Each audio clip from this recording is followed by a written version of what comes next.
curso de educación afectivo-sexual para los chavales de 3 a 5 años, recomendaba hacer actividades y talleres de carácter sexual desde la perspectiva feminista, normalizar la autoexploración de los genitales, conocer el derecho al propio cuerpo en relación a quién puede tocarlo, dónde y de qué manera. Explorar la masturbación en la infancia, los que quieran se podrán levantar e ir a acariciar o hacer un masaje a algún otro niño del grupo. Invita a los maestros, prefiero no seguir. Que sorprenda en una entrevista hablar de amor para siempre. Amar no es un sentimiento. Es una decisión. El amor es un salto al vacío, que no sabes muy bien lo que va a pasar, pero si no saltas, no ganas. Como te juegas mucho y puedes ganar mucho, perder mucho, no de cualquier manera se juega esa partida. No, por eso lo único que tienes que tener claro es con quién saltas. Alguien ha tenido que meter en tu cabeza que no quieres que te quieran para siempre. Todo el mundo quiere ser amado para siempre. Lo que pasa es que hay una disociación entre el deseo y lo que uno está dispuesto a hacer luego para llevarlo a cabo. Es algo inducido. Al desnaturalizar las relaciones sexuales, acabas teniendo sexo con cualquiera. El anticonceptivo lo que hace a la mujer es Convertirla en hombre. convertirla en un hombre. Creo que la brecha real es de maternidad-paternidad. La brecha no es de género. Me preocupa que si alguien escucha esto, diga... A la de 3. Soy Manuel Bello y Manu, y estoy con Rafa La Fuente y con Teresa Puello, en la que va a ser la primera tertulia del canal. ¿Qué buscamos con este formato? Queremos que sea una conversación fluida entre los tres, ir viendo temas, oye, que nos enganchamos aquí, vamos a por otro, vamos a reflexionar, vamos a, bueno, a tener una conversación entre amigos, ¿no? Cada uno a compartir sus experiencias. Rafa La Fuente, sabéis que ha pasado por el canal, docente, educador, especializado en educación afectivo-sexual, va por todo el mundo. Os pondré sus redes sociales en la descripción para que podáis seguirle y estar al tanto de lo que hace. Próximamente sacará un libro. Ambos son profesores de Fansex, luego lo volveremos a recordar y comentaremos. Y también nos acompaña Teresa Puello, doctora en Humanidades, profesora de universidad, madre de familia también, especializada sobre todo, bueno, en humanidades, filosofía, pero sobre todo en feminismo, ideología de género y bueno, y además de ser profesora, educadora y doctora en humanidades, también recientemente ha sacado El amor que transforma, cartas a una joven esposa, que lo ha traído, ella dirige y ha hecho la traducción y lo ha traído a España, que os pondré en la descripción. Denomba es la escuela que nunca tuviste. Un viaje de 12 etapas diseñado para entender quién eres, cómo pensar y qué le da sentido a tu vida para transformar el mundo. Para ello, usamos el método de aprendizaje de la lluvia fina. Solo necesitas 15 minutos al día para dejarte acompañar por los mejores pensadores y creadores como Juan Manuel de Prada, Marcelo Gullo, Jacques Philippe, Higinio Marín, Enric Gel o María Calvo. Es un proceso constante donde, sin darte cuenta, el conocimiento te acaba transformando a ti y a tu entorno. Con una producción cinematográfica y un formato revolucionario que incluye videoclases, masterclasses, mentorías y comunidad, Denomba cultiva las dimensiones cultural y espiritual, las más olvidadas de nuestra época. Es la propuesta definitiva para quienes quieren dejar de ser ejecutores y empezar a ser creadores. Descubre el lugar donde la inteligencia artificial jamás podrá llegar en denomba.com. Si quieres formar parte de la primera promoción, usa el código ALADE3 y llévate un descuento. Las clases ya han empezado, así que te esperamos. Para liderar nuestra vida tenemos que ser capaces de pensar. El punto de partida es el viaje del héroe. El objetivo no es ni escribir bien, ni escribir bonito, sino escribir para mirarte, a que te hagas preguntas. Estamos aquí con una misión y tenemos la responsabilidad de cumplirla. La vida de un hombre consta de un solo momento. El momento en que sabe definitivamente quién es. ¿A qué estoy yo llamado? ¿Cuál es el propósito de mi vida?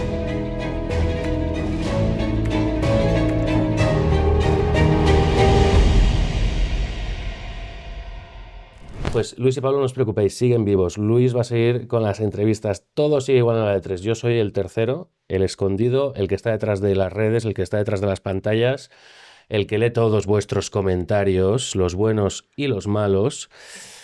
Y nada, el que está detrás de la comunicación. Y nada, pues vamos a empezar con esta tertulia, con Rafa, con Teresa, y espero que os guste y espero que la apoyéis. Vamos con la tertulia, pero antes de nada, Rafa, ¿todo bien? Muy bien, encantado de estar aquí. ¿Teresa? Feliz. Perfecto, pues vamos con la tertulia. Lo más interesante y lo más importante, padre de familia, marido, y ya madre de familia, mujer. Ciudad Real, Barcelona. Y nos hemos sentado porque a raíz de la última entrevista, de una de las entrevistas que hicimos sobre sexo y educación afectiva, surgieron muchas preguntas. Y entre otras cosas, a mí lo que más me llamó, bueno, me guardé varios comentarios, ¿vale? Y a ver qué os parece. O sea, a mí me llamó mucho que mucha gente le chocaba oye, apenas existe el para siempre. Un comentario decía, a ver, está muy bien lo que dice Rafa, pero apenas existe el para siempre. Yo abogo por el compromiso. Es verdad que mi educación es más antigua y decía, a ver, el sexo antes del matrimonio es lo normal. Lo ves en las películas y es el influjo de lo que se lleva, ¿no? Y bueno, y luego lo conecto con otro comentario que decía, lo preocupante de esta entrevista, que está gustando mucho, es un tema que a la gente dice que es innovador, que es potente, que es revolucionario, y decía, lo preocupante de esta entrevista no es que sea esto, es que lo consideremos, porque es lo natural, es lo normal lo que comenta Rafa. Es decir, obviamente tú tienes formación y conoces a jóvenes y has tratado con familias, y tú también, y aparte de las vuestras, pero ¿qué os parece que realmente es un tema novedoso y rompedor, el tema de, oye, sexo seguro, sexo con cabeza, el sexo es entrega? No sé cómo queréis, si quieres empieza tú porque te alude por tu entrevista, pero... Bueno, podríamos dejar que empezara Teresa, pero es verdad que como la entrevista fue a mí y esos comentarios iban dirigidos, algunos para zurrarme bien, otros más amables a mí, lo de que el para siempre, ¿no? Que sorprenda en una entrevista hablar de amor para siempre. ¿Cómo es, por decir una peli que no suelo mencionar, cómo es lo del diario de Noah? ¿Cómo es lo del diario de Noah? Yo no la he visto, pero te dejo spoileármelo. Si quieres ayudarme, ¿cómo nuestros jóvenes y no jóvenes se conmueven y lloran, ¿no? Por seguir ese señor peleando que su mujer lo reconozca un día más, ¿no? Y qué bonito es ese amor para siempre, toda la gente quiere eso hasta el último momento de tu vida, aunque la otra persona ya no te reconozca porque ha perdido la memoria. Claro, obviamente nos meten como siempre en esa película, a quien quiere para siempre no es a su marido, a su mujer, sino a otro que llegó después, ¿no? ¿Iban a estar casados o era el prometido? No me acuerdo. No estoy seguro, pero ¿verdad? No es el suyo. Pero quieren lo de para siempre. Creo que renunciar al para siempre... O sea, hay que haber visto muchas pelis, muchas series, hay que haber tenido muchas conversaciones con las amigas divorciadas del gimnasio, hay que haber tenido muchas conversaciones en la barra del bar para que te convenzan de que no quieres querer y que te quieran para siempre, ¿no? O sea, es algo inducido. Es lo de Inception, ¿no? Por seguir con películas, la de DiCaprio, Origen. O sea, alguien ha tenido que meter en tu cabeza que no quieres que te quieran para siempre. Claro. O sea, yo creo que hay como una disociación entre el deseo, porque sí que quieren ser queridos para siempre y por eso funcionan las películas. Lo que pasa es que hay una disociación entre el deseo y lo que uno está dispuesto a hacer luego para llevarlo a cabo, ¿no? Todo el mundo quiere ser amado para siempre, pero esto, claro, esto exige la renuncia total de sí y esto es lo que uno no está dispuesto a hacer. Entonces se reduce ese para siempre pues, a sentimentalismo, ¿no? Y por eso funciona solo en la película y no en la realidad, donde tengo que desprenderme de todo lo que soy para poner toda mi vida entregada a otra persona y hacer posible ese para siempre, ¿no? Porque, claro, es algo increíble, es algo sublime, ¿no? Pero claro, exige la muerte a uno mismo y esto luego es muy duro. Todo el mundo lo anhela, pero no todo el mundo está dispuesto a morir por otro. Aunque están dispuestos a hacer muchos esfuerzos y muchos sacrificios para otros asuntos, lo pero académico, para lo sí profesional. Mismos, muchas veces. Sí. Claro, es que con esto que dices de que realmente quieren ser amados, claro, yo pienso en el momento en el que pienso en la ley natural, ¿no? Que en el momento en el que desnaturalizas algo, eso empieza a perder su esencia. Entonces, el sexo, porque muchos comentarios y preguntas que me van surgiendo es, oye, pero es que el sexo es natural, el sexo es buenísimo, déjate de compromisos, vale, pero es que, o sea, el sexo, o sea, claro, eso quizá hay que irse ya a, no sé si algo filosófico, pero que la libertad alcanza su plenitud cuando te entregas, paradójicamente, ¿no? Entonces, claro, esto que dices, por seguir con esta idea de que realmente quieren ser amados, ¿no? Pero claro, pero es que estamos desnaturalizando el sexo y quitándole el sentido que tiene, ¿no? Bueno, no solo el sentido, sino las implicaciones. A mí me gustó mucho cómo lo explicaba Rafa en la entrevista, y yo lo explico siempre de una manera muy parecida, ¿no? Cómo al final, pues la anticoncepción ha desnaturalizado el sexo porque impidiendo la posibilidad de que de ese acto pues engendre una nueva vida, bueno, lo vacía de significado, lo está reduciendo a algo que simplemente es un encuentro esporádico, que no implica nada más, cuando de suyo, por naturaleza, biológicamente está llamado a la posibilidad de que allí salga una nueva vida. Entonces, tú no te acuestas con cualquiera con quien no estás dispuesto a criar un hijo para toda la vida. Entonces, claro, esa desnaturalización es por la intervención artificial y técnica. Es como que es bueno que el sexo conserve su naturaleza. Su naturaleza íntima, su naturaleza de consecuencias arriesgadísimas, ¿no? Porque cuando el sexo sigue siendo íntimo y cuando puede desembocar con la aparición de una vida nueva, es que el comportamiento de suyo, ¿verdad? Ahí no hace falta que haya como una educación moral. No, es que de suyo, esa naturaleza del sexo implica una manera correcta de vivirlo, una manera ordenada de vivirlo. Porque nadie se plantearía tener relaciones sexuales con cualquiera sabiendo que podría dejar embarazada a esa cualquiera. Es que uno no quiere un hijo de cualquiera. Es que eso es tan evidente. Uno no quiere un hijo de cualquiera. Entonces, al desnaturalizar las relaciones sexuales, acabas teniendo sexo con cualquiera. Y habría que ver en las consecuencias que ha tenido, ¿verdad? Afectivas, psicológicas, las consecuencias que ha tenido en el alma, bueno, en toda la persona, el tener sexo con cualquiera. ¿Cómo marca esto? Podríamos pensar en la frase esta. ¿Habrá frase más estúpida y más contraria a lo que muestra la experiencia, y no solo dice la razón, como la de que un clavo saca otro clavo? ¿Habéis hablado, verdad, alguna vez con algún joven, con alguna joven que te diga, y que un clavo saca otro clavo? El siguiente clavo te machaca más todavía, te hunde más todavía. Pero claro, estás haciendo lo más íntimo que podrías hacer y lo estás haciendo con cualquiera. Pero ¿cómo quieres que te deje eso anímicamente? ¿Cómo quieres que te deje eso cuando ese cualquiera que ha estado rozándote íntimamente, que ha estado diciéndote cosas muy cerca del oído, que hasta desaparece de tu vida sin dar noticias, ¿no? No es lo natural. O sea, pensar que el sexo es solo sexo es una de las mentiras mayores. O sea, que el sexo es solo sexo, que se practica como quien practica deporte.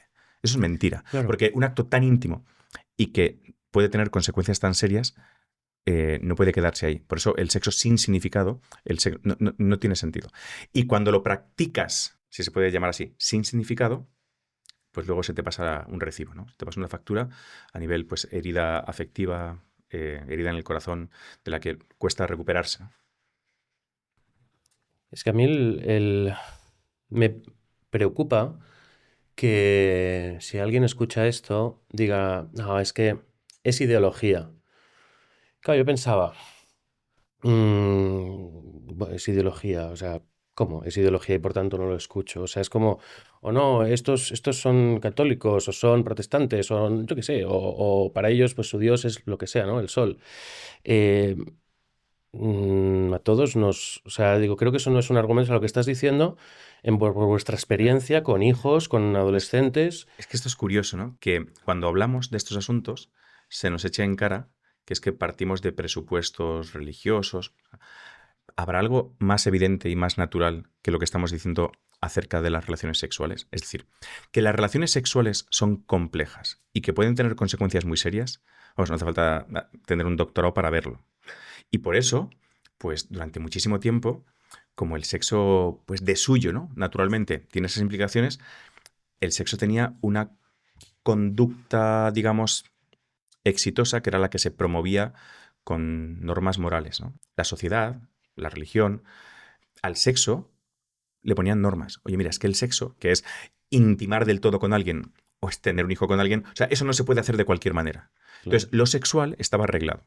Y para otras cosas, pues quedaba, oye, pues las preferencias, ¿no? Entonces, hasta hace unas décadas, el sexo estaba arreglado y la institución matrimonial claramente definida y los hijos, si son dentro o no del matrimonio, y porque hay que proteger, ¿verdad?, el lugar donde aparecen los nuevos ciudadanos en la sociedad. No da igual criarse de cualquier manera. Entonces, eso tiene que estar protegido, reglado. No es igual llegar al mundo con un papá en la casa que sin un papá en la casa. No es igual. Y para otras cosas quedaban las preferencias. Pues la gente comía lo que quería o lo que podía. y vestía pues como quería o como podía.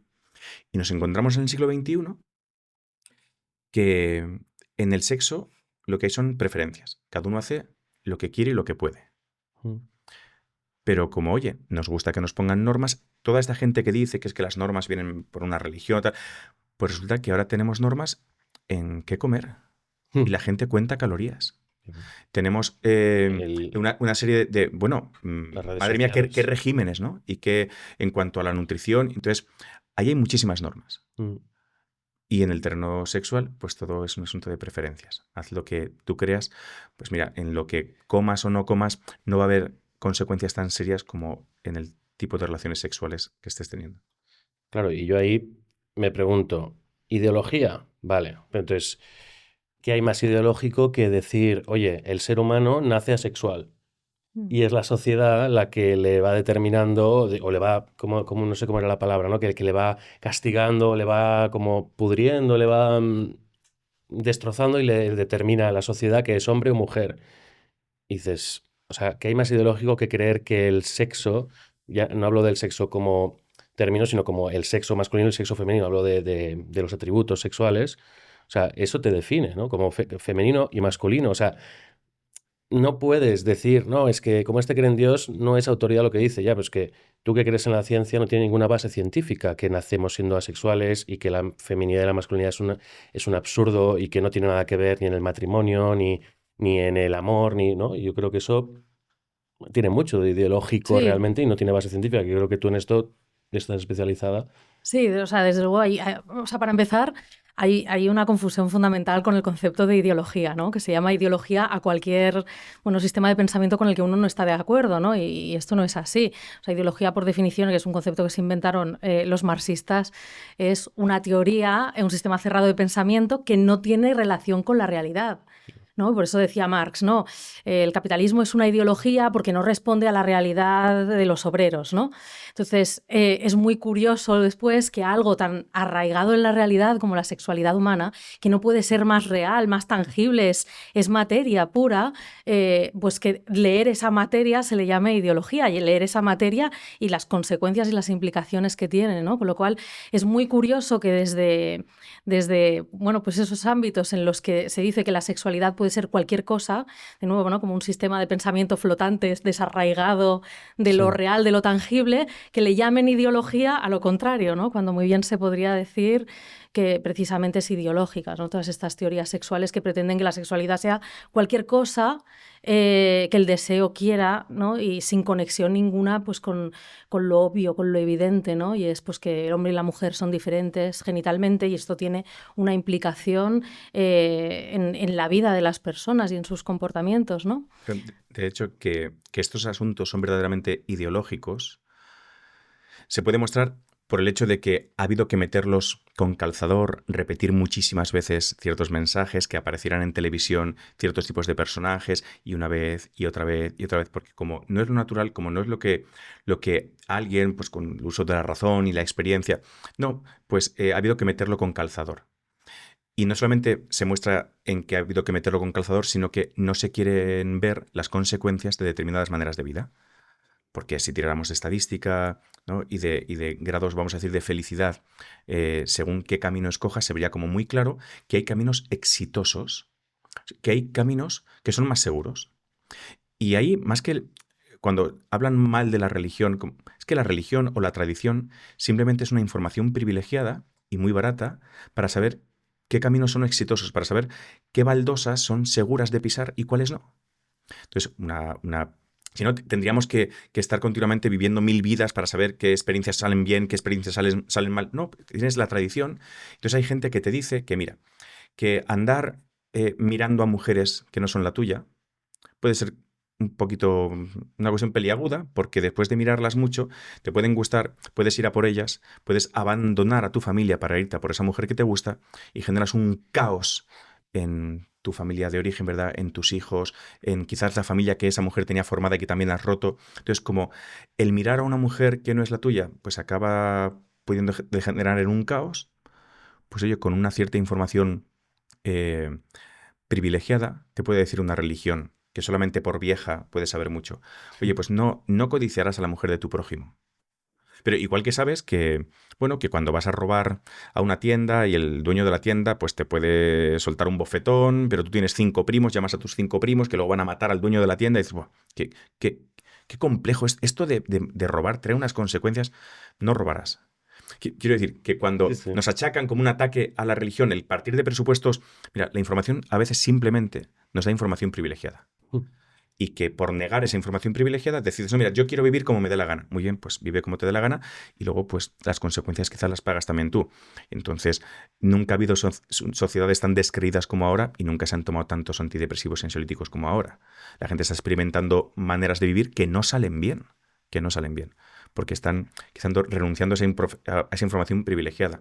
Contaba esto el profesor Miguel Anxo Bastos, ¿no? Por la creencia de los conservadores por la religión como una manera muy barata y muy rápida y muy útil de eso, de que se te transmitan y más o menos obedezcas pues unas maneras de conducta que son exitosas.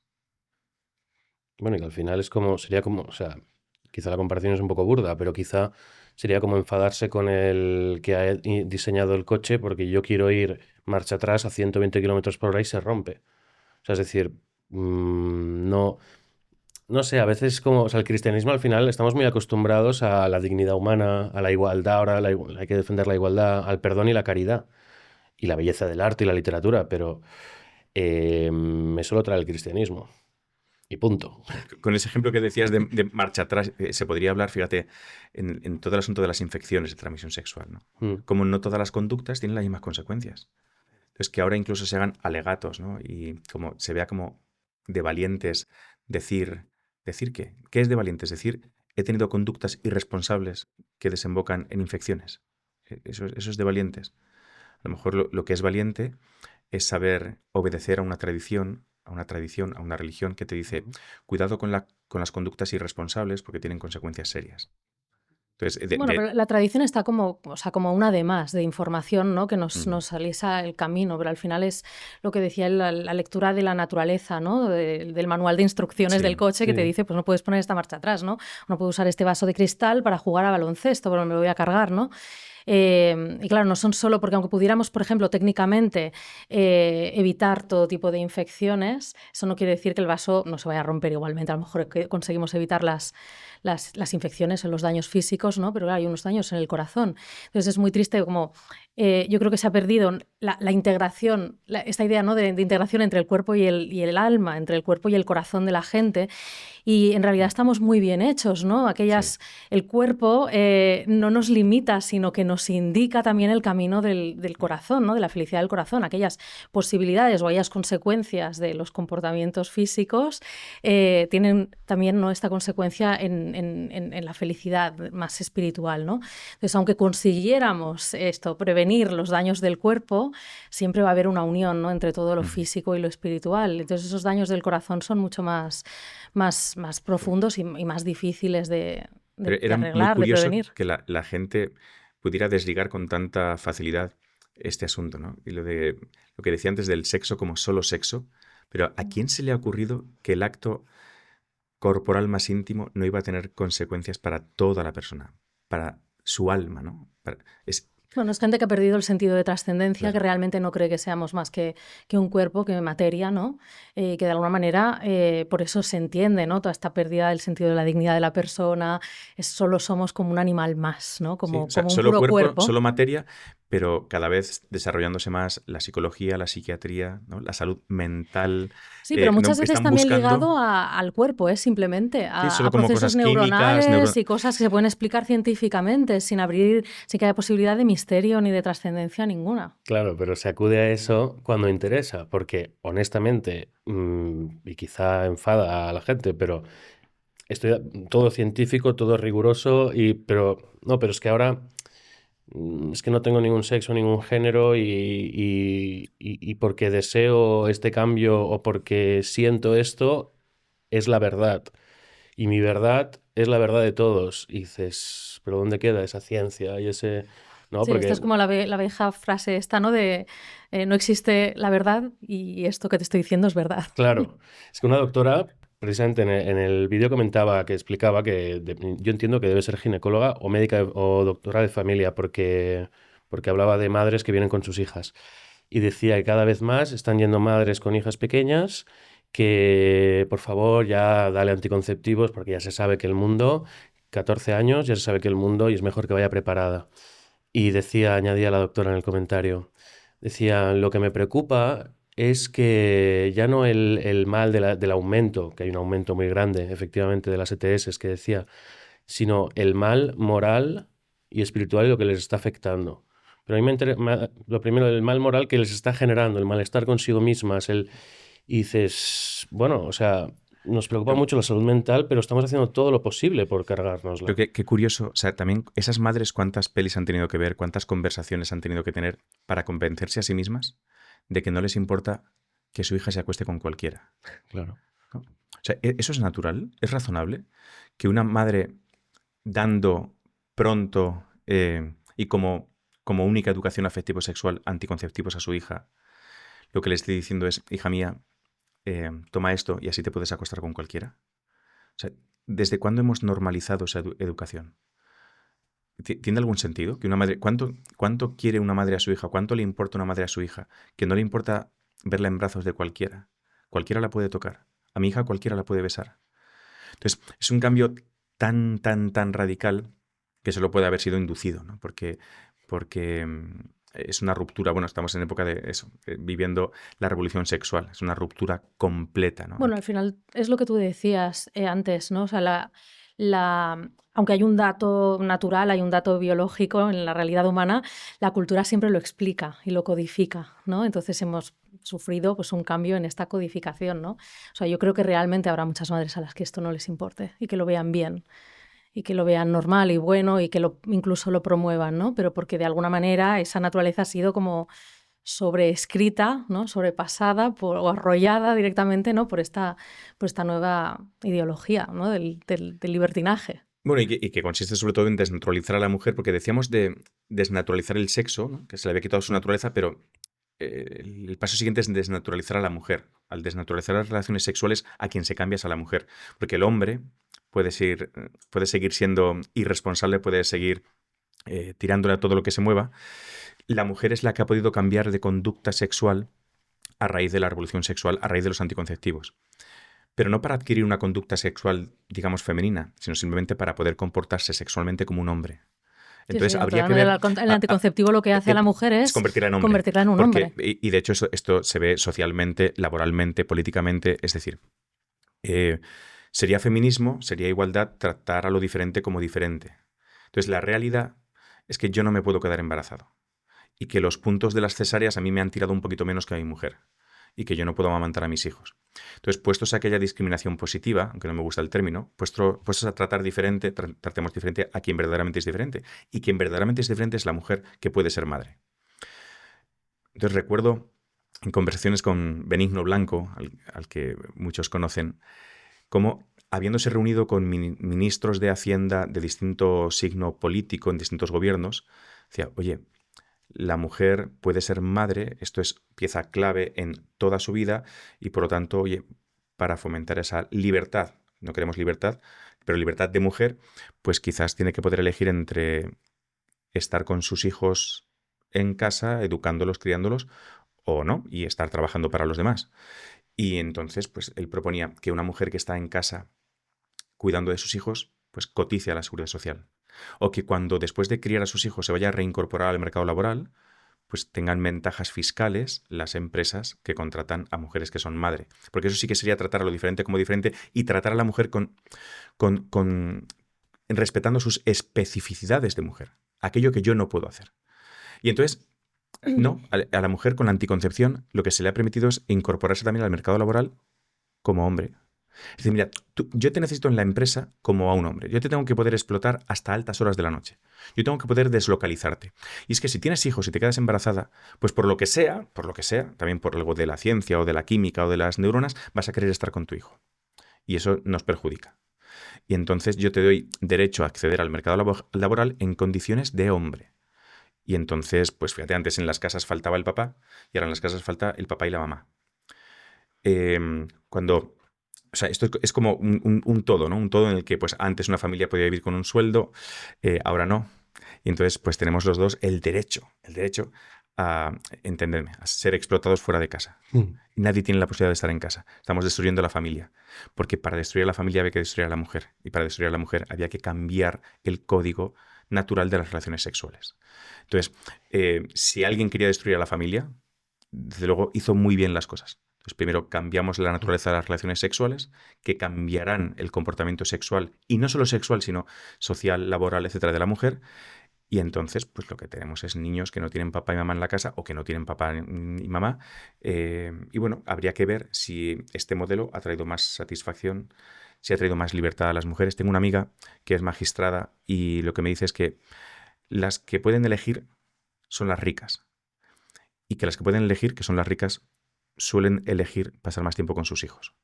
Entonces, esa opción pues no se le ha dado a una mujer a la que se le han quitado los hijos, se le ha quitado el compromiso porque no hay hombre que se comprometa con ella porque no le va a hacer un hijo y que pues está muy comprometida muchas horas al día con gente que no conoce, sus jefes o sus jefas mejor, pues eso, entregando su vida a perfectos desconocidos. Entonces, un cambio muy grande que alguien ha llevado a cabo pues muy bien, ¿no? La cultura y las leyes, y que nadie ha hecho leyes verdaderamente feministas. Sabemos los que somos profesores, todos los profesores dicen que las chicas maduran antes, no solo física, sino intelectualmente. Entonces, no sé si alguien me podría explicar qué hacen las niñas en España en la educación secundaria, perdiendo el tiempo, esperando a que sus compañeros hombres se pongan a su altura intelectual, porque entonces la educación diferenciada tendría mucho sentido para las mujeres, que maduran antes, que podrían acceder antes a la universidad y no estar perdiendo el tiempo esperando a sus compañeros varones, y que además tienen reloj biológico, cosa que sus compañeros varones no. Entonces, no sé si quizás alguien ha engañado a la mujer, porque no sé si ha salido verdaderamente ganadora de todo este asunto. No, desde luego que no. Yo de todas maneras, bueno, me venían a la cabeza dos cosas. Una, yo diría que en España, al menos hoy en día, sí que se añaden años cotizados a las mujeres que no han trabajado por estar al cuidado de hijos. O sea, porque lo calculé hace poco. Te los puedes aplicar en el momento de la jubilación. Y a los hombres también. ¿Sí? Por igual, sí. Entonces, para compensar, es ridículo como el permiso de paternidad, que tengo exactamente el mismo que mi mujer, ya te digo que los puntos de la cesárea me tiraban menos. Pero no son capaces de distinguir, Entonces, denunciaron aquella ley porque solo me beneficiaba a las mujeres, entonces los hombres también tienen que tener esas ventajas en el momento de la jubilación. Está bien. Claro, lo de la baja, y que efectivamente es como vamos a conseguir la igualdad, pero es que yo te pregunto, o sea, ¿somos realmente iguales? No, y la segunda cosa que quería decir era esto, que de todas maneras, o sea, yo no termino de estar de acuerdo que haya que hacer, digamos, leyes que traten a la mujer distinta por ser mujer, o sea, sí, hasta cierto punto, pero también creo que al final pretender que la maternidad no tiene un impacto en el resto de la vida y en la vida laboral es un unicornio, esto no existe, ¿no? Y también las mujeres tienen que, digamos, asumir que el coste laboral de la maternidad merece infinitamente la pena, que tiene un coste, que es real, que no se puede competir igual que un hombre y que no pasa nada. Perdón, que no se puede competir igual que una persona sin hijos, porque el coste de la paternidad es exactamente el mismo. El coste es de tener hijos con los que quieres pasar tiempo. No, estoy de acuerdo. La paternidad tiene un coste, pero la maternidad lo tiene mayor. La brecha no es de género, es de paternidad. O sea, la brecha es que tienes hijos y quieres pasar tiempo con ellos y por lo tanto no aceptas que la empresa te deslocalice a ese sitio donde se va a ganar mucho más. No aceptas que te manden esos viajes de no sé cuántos días. Pero tú mismo has dicho que los puntos de la cesárea no te tiraron lo mismo. Claro, pero la brecha grande no es... Aquí es tener hijo o no, porque la mujer que no va a tener hijos, que no quiere tener hijos, que está completamente ligada por todos los sitios y va con un certificado allí ginecológico de esta mujer, no puede tener hijos, no quiere tener hijos y tiene las trompas ligadas, esa mujer le puede decir a su empresa: explótame, por favor, exactamente igual que a un hombre. Quiero los desplazamientos más largos, los trabajos más peligrosos, todo lo que esté mejor pago lo quiero para mí. Entonces, creo que la brecha real es de maternidad-paternidad. La brecha no es de género, como se suele decir. ¿Tú cómo lo ves? O sea, digo, Perdón, es que he perdido el hilo. Lo siento. No, tranqui. No, estabas con lo del tema de... Te decías que leyes distintas no, que es mejor que no... Ya, pero ahora ya no voy a volver a esto. Y que hay un precio a pagar que vale la pena, pero que es así a nivel laboral, ¿no? Sí, bueno, no sé. Bueno. Si quieres que retome esto. No, hablamos de otra cosa. No, sí, sin problema. No, molt bé. No, pero a ver, también, o sea, si veis que queréis hacer réplica y contrarréplica, o sea, digo, hacedlo sin problema, ¿eh? O sea, digo, porque al final yo creo, o sea, Pero también lo que tú has dicho, yo no veo contradicción entre ambos puntos. Lo que pasa es que él quizá lo ve más desde... O sea, es verdad que un padre también renuncia, pero yo entiendo que lo que tú decías es que el coste de la madre es mayor y que no... Y que tú necesitas más tiempo de descanso que no... Bueno, más tiempo de descanso no, que tiene que haber un vínculo entre hijo y madre que el padre no. Sí, pero como el discurso dominante es que la brecha es de género, es verdad que o sea, la madre por ser la mujer por ser madre o la madre por ser mujer, el tipo de vínculo que genera con los 9 meses el niño dentro de ella, el parto con dolor y el amamantarlo una vez que el niño está fuera, es un vínculo que el padre no puede tener. Eso es cierto. Pero eso es una diferencia de grado, no de esencia. O sea, el salto no es si estoy muy vinculado a mi hijo por ser mujer o estoy menos vinculado por ser hombre, sino que el salto es tener el hijo o no tenerlo.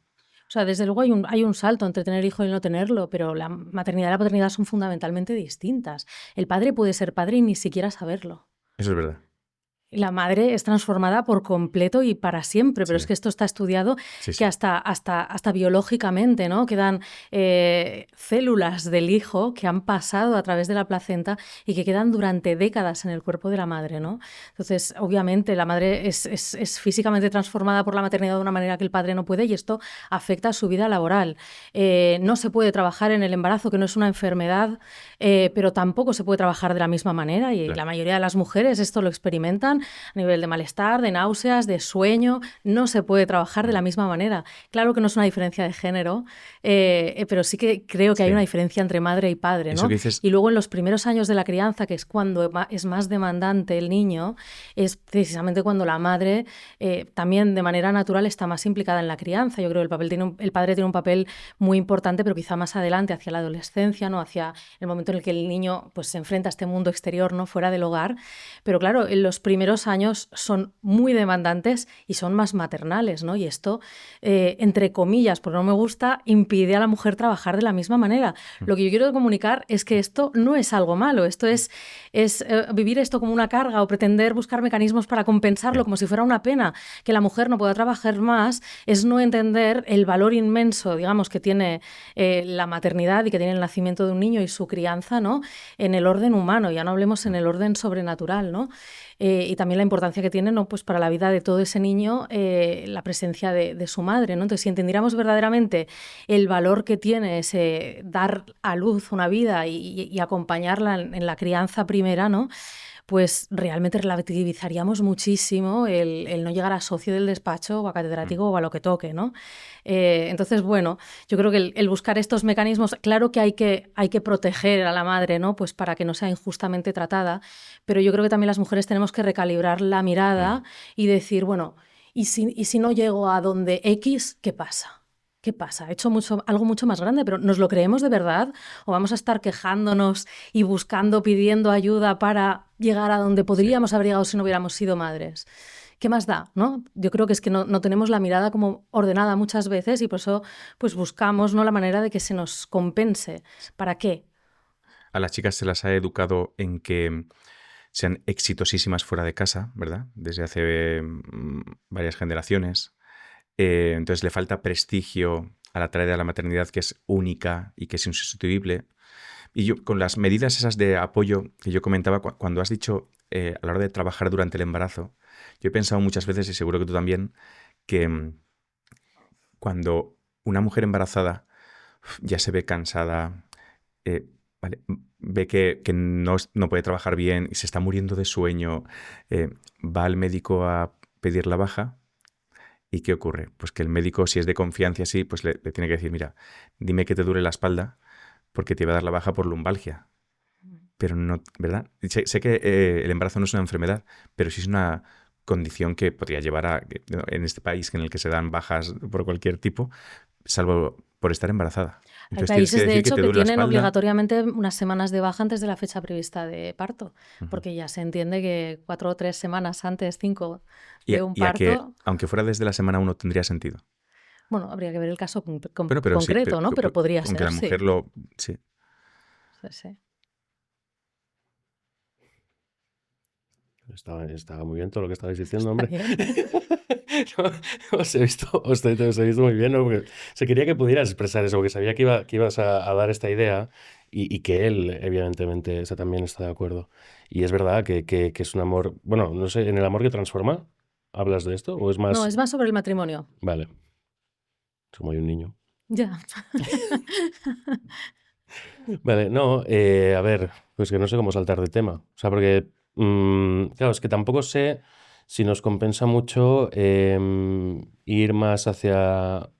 Sí, yo creo que está muy relacionado realmente los dos temas, porque todo el tema del sexo y de acabar, y esto de la maternidad que estáis comentando, es que yo creo que está muy relacionado, porque decías, no sé quién hay detrás de esto, no sé quién ha interesado, y no vamos a ir a buscar culpables porque no estamos aquí para eso. Pero yo, si os parece, para ver si queréis abrir tema, esto a ti te va a sonar, creo, es el gobierno de aquí, Cataluña. Os lo voy a leer, os pido que tengáis paciencia, aunque si veis que ya decís, oye, basta ya que esto me está doliendo escucharlo porque me parece horrible, paro. El gobierno de Cataluña hace unos años propone un curso de educación afectivo-sexual para los chavales de 3 a 5 años hasta cuarto de eso. ¿Te suena a ti, verdad, esto? ¿Vale? Entonces, concretamente vamos a escuchar lo que decía, las recomendaciones que decía para los chavales de 3 a 5 años, ¿vale? Recomendaba hacer actividades y talleres de carácter sexual desde la perspectiva feminista para compensar la influencia del machismo y el heterosexismo sobre la vivencia de la sexualidad y la reproducción. Empieza. Recomendaciones. Normalizar la curiosidad y la autoexploración de los cuerpos, incluyendo las zonas genitales. Trabajar con los sentidos y estimular los placeres mejoran la autoconsciencia corporal y sensitiva. Niños de 3 a 5 años, ¿eh? Conocer el derecho al propio cuerpo en relación a quién puede tocarlo, dónde y de qué manera, así como explorar la masturbación en la infancia como un hecho normalizado y ejercicio de placer y autoconocimiento. Sigue recomendando, poned música tranquila y pedidles que se tumben y se relajen. Los que quieran se podrán levantar y coger alguno de los objetos e ir a acariciar o hacer un masaje a algún otro niño del grupo. Invita a los maestros a explicar a los niños que también se pueden conseguir sensaciones agradables y deseables a través de su propio cuerpo. Y sigue. Explorad la capacidad de la relación con ellos mismos, repitiendo la actividad de manera individual. Guiadlos en una exploración de propio cuerpo con ciertas consignas de ir tocando diferentes zonas del cuerpo, respetando la libre decisión de cada niño y sus deseos. Promoved el autoconocimiento del propio cuerpo y el propio placer, promoviendo una relación de cuidados y sensibilidad. Luego sigue que investiguen su propio cuerpo, que noten la textura, que toquen cada parte. Prefiero no seguir, ¿no? Pero, y esto lo recomendaba el gobierno de aquí de Cataluña. Si no recuerdo mal, creo que denunciaron una agrupación, han frenado esto y esta parte al menos la retiraron, ¿no? Pero, claro, yo pensaba, de 3 a 5 años, ambos creo que tenéis hijos de 3 a 5 años. Honestamente, no sé si el interés que hay es, oye, ya desde pequeños, no sé, o sea, decían, ¿no? Hay que acabar con la familia tradicional. Se hizo muy viral hace unas semanas una diciendo, no, ya basta, se acabó la familia tradicional. Se ha llegado a decir que la educación de los hijos pertenece al Estado, pero claro, el Estado no es un dispensador educativo, no es un centro, no, es gente con ideas, con ideología, la famosa ideología que tan mala, ¿no? Que hay que rechazar, pero no sé, o sea, el tema es, esto está pasando y no sé cómo podemos, no sé, cada uno vosotros como padres o como amigos de personas también que son padres o madres, no sé, esto está así y esto ahora lo han tumbado, pero honestamente yo creo que esto es solo el principio, ¿sabes? De esta idea, o sea, que esto se busca, realmente hay una, y nosotros lo que estamos defendiendo aquí, si no me equivoco, es, oye, lo que decíamos del libro de instrucciones, esto es así y te lo transmito o lo discutimos porque creemos que vale la pena. Por vuestros hijos, por amigos, familias, porque es que vale la pena y obviamente hay dolor y obviamente hay sufrimiento. Y no sé, o sea, no sé cómo veis. O sea, A mí no me ¿Te sonaba? sorprende nada este proyecto ni todos similares. O sea, la revolución sexual siempre ha tenido, pero desde el principio, como objetivo la infancia y el abuso de la infancia. Esto, o sea, es algo que está escrito desde 1930 y el que no lo sabe es porque no lo ha leído, ¿no? Hay un profesor que se llama Herbert Marcuse, que a mí me gusta llamarle Pervert Marcuse, que es el padre intelectual de los hippies y un poco el gurú de mayo del 68. Y él, junto con otros autores pues, de la llamada Escuela de Frankfurt, como Wilhelm Reich y tal, pues cogieron una serie de ideas de locuras de Freud y les dieron una vuelta en la coctelera de los años 60. Y entre otras cosas decían que, pues, que la moral sexual que ellos querían desmontar mediante la revolución que se hizo, ¿en qué consistía esta moral sexual que les estaba oprimiendo y de la cual había que liberarse, ¿no? Y ellos desde el principio la redujeron a 2 puntos. La moral sexual opresora consiste en la virginidad de los solteros, incluyendo los niños, y la fidelidad en el matrimonio. Estas son las 2 cosas. La virginidad de los solteros y la fidelidad en el matrimonio. Y son estas 2 cosas las que había que deshacer, deconstruir, desmontar mediante la revolución, ¿no? Con lo cual siempre ha estado en el objetivo, ¿no? Este tomar a los niños, ¿no? Y luego también esta obsesión por el placer, ¿no? Por el seguir los instintos. Yo creo que aquí hay como este problema, ¿no? de enfadarse con la realidad, que yo creo que es un tema como que llevamos todo el rato comentando, ¿no? El decir, bueno, si sigo mis instintos, pues a lo mejor me rompo, ¿no? Y esto a ellos no les parecía bien, ¿no? Ellos, Marcuse decía que la felicidad consiste en seguir siempre el principio del placer, que era una idea que había tomado de Freud, ¿no? Solo soy feliz si hago siempre lo que quiero. Entonces se dio cuenta de que si todo el mundo hacía siempre lo que quería, la sociedad iba a colapsar, obviamente. No creo que a nadie le apetezca muchísimo poner alquitrán bajo el sol de España, ¿no? O tantas otras cosas. A mí hay días incluso que no me apetece ir a dar clase. En general me apetece, pero algún día no.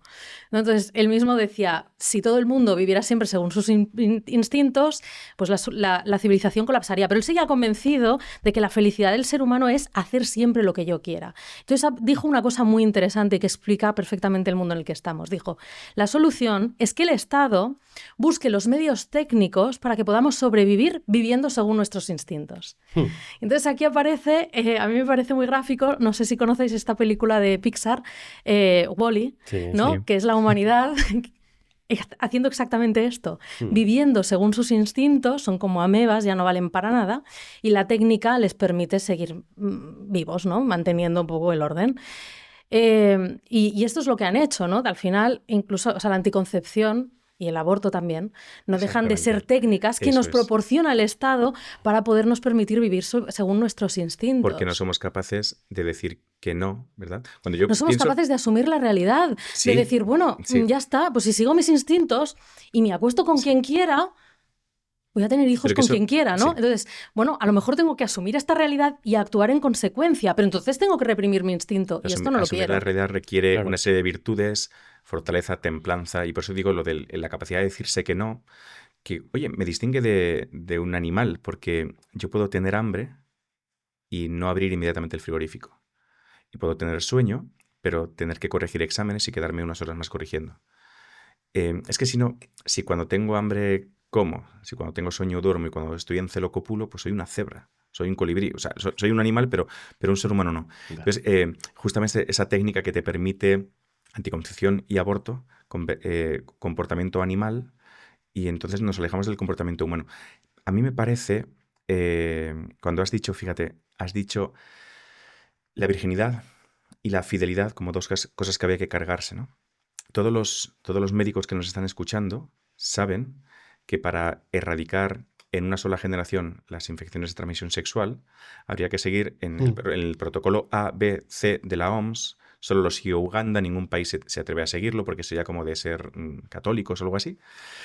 Si hay abstinencia prematrimonial y hay be faithful, fidelidad conyugal, pues nos cargamos el problema, ¿verdad? Sí.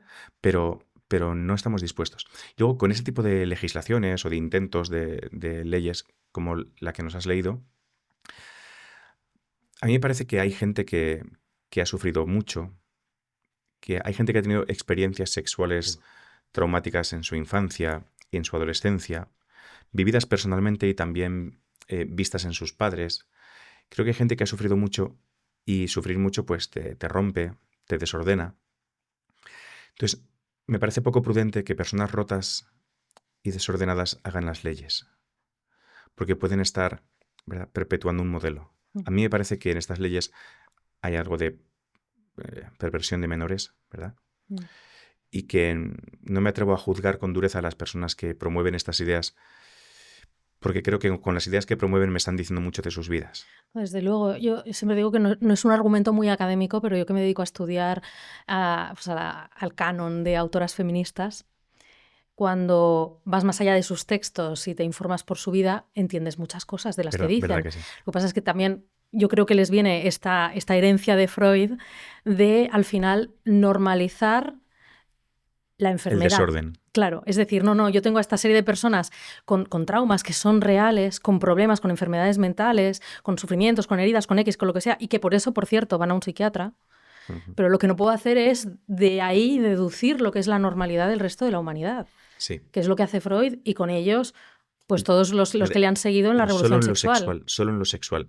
Fíjate, yo sé que este tema es delicado, pero cuando no sé, una chica de mi altura, pero que pesa 39 kilos, va a la consulta de su médico y le dice: doctor, pues yo mido 1,75 m y peso 39 kilos, pero he dejado de comer.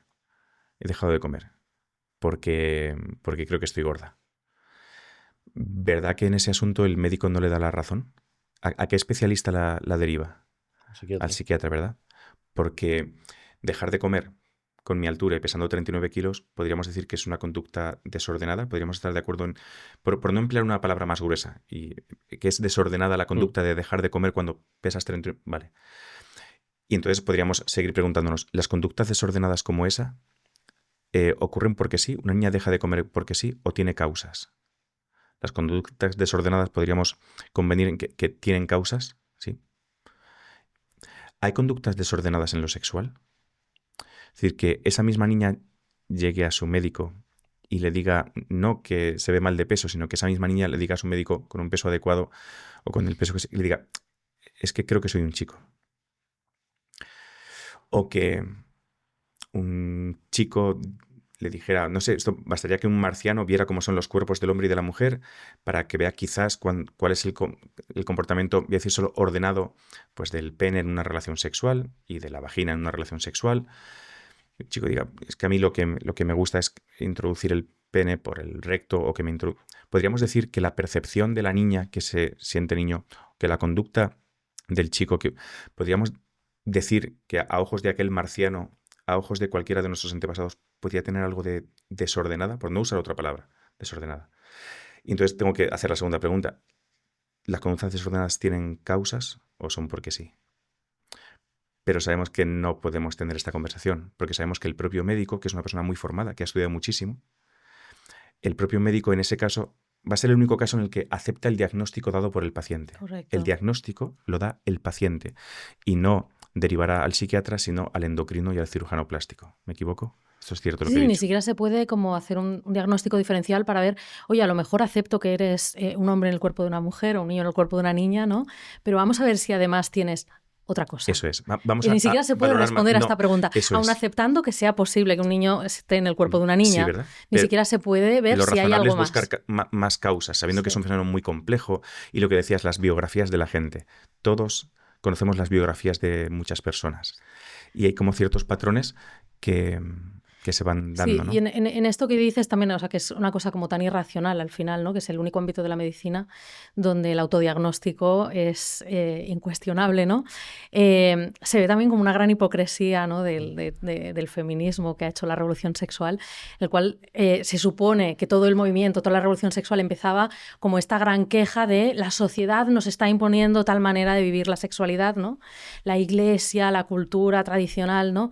Y entonces queremos libertad, pero al final siempre ha sido también desde el principio, quien ha leído lo ha visto, siempre ha tenido el deseo de tomar el poder para llegar a este punto tan hipócrita de, una vez tomado el poder, porque está tomadas las instituciones por esta ideología, desde ellas imponer un modelo de sexualidad, ¿no? Con lo cual han acabado haciendo exactamente aquello de lo que acusaban al patriarcado, ¿no? Bueno, lo han hecho con mucho más eficiencia, porque el patriarcado eclesiástico nunca puso guardias suizos en las puertas de las farmacias para no poder comprar. El patriarcado no existía, Claro. esto para empezar. Entonces, digo que ellos sí que han condicionado con mucha más fuerza la conducta sexual de la gente que 2 mandamientos de 10 en la ley de Dios, ¿no? O sea, ellos han condicionado muchísimo más.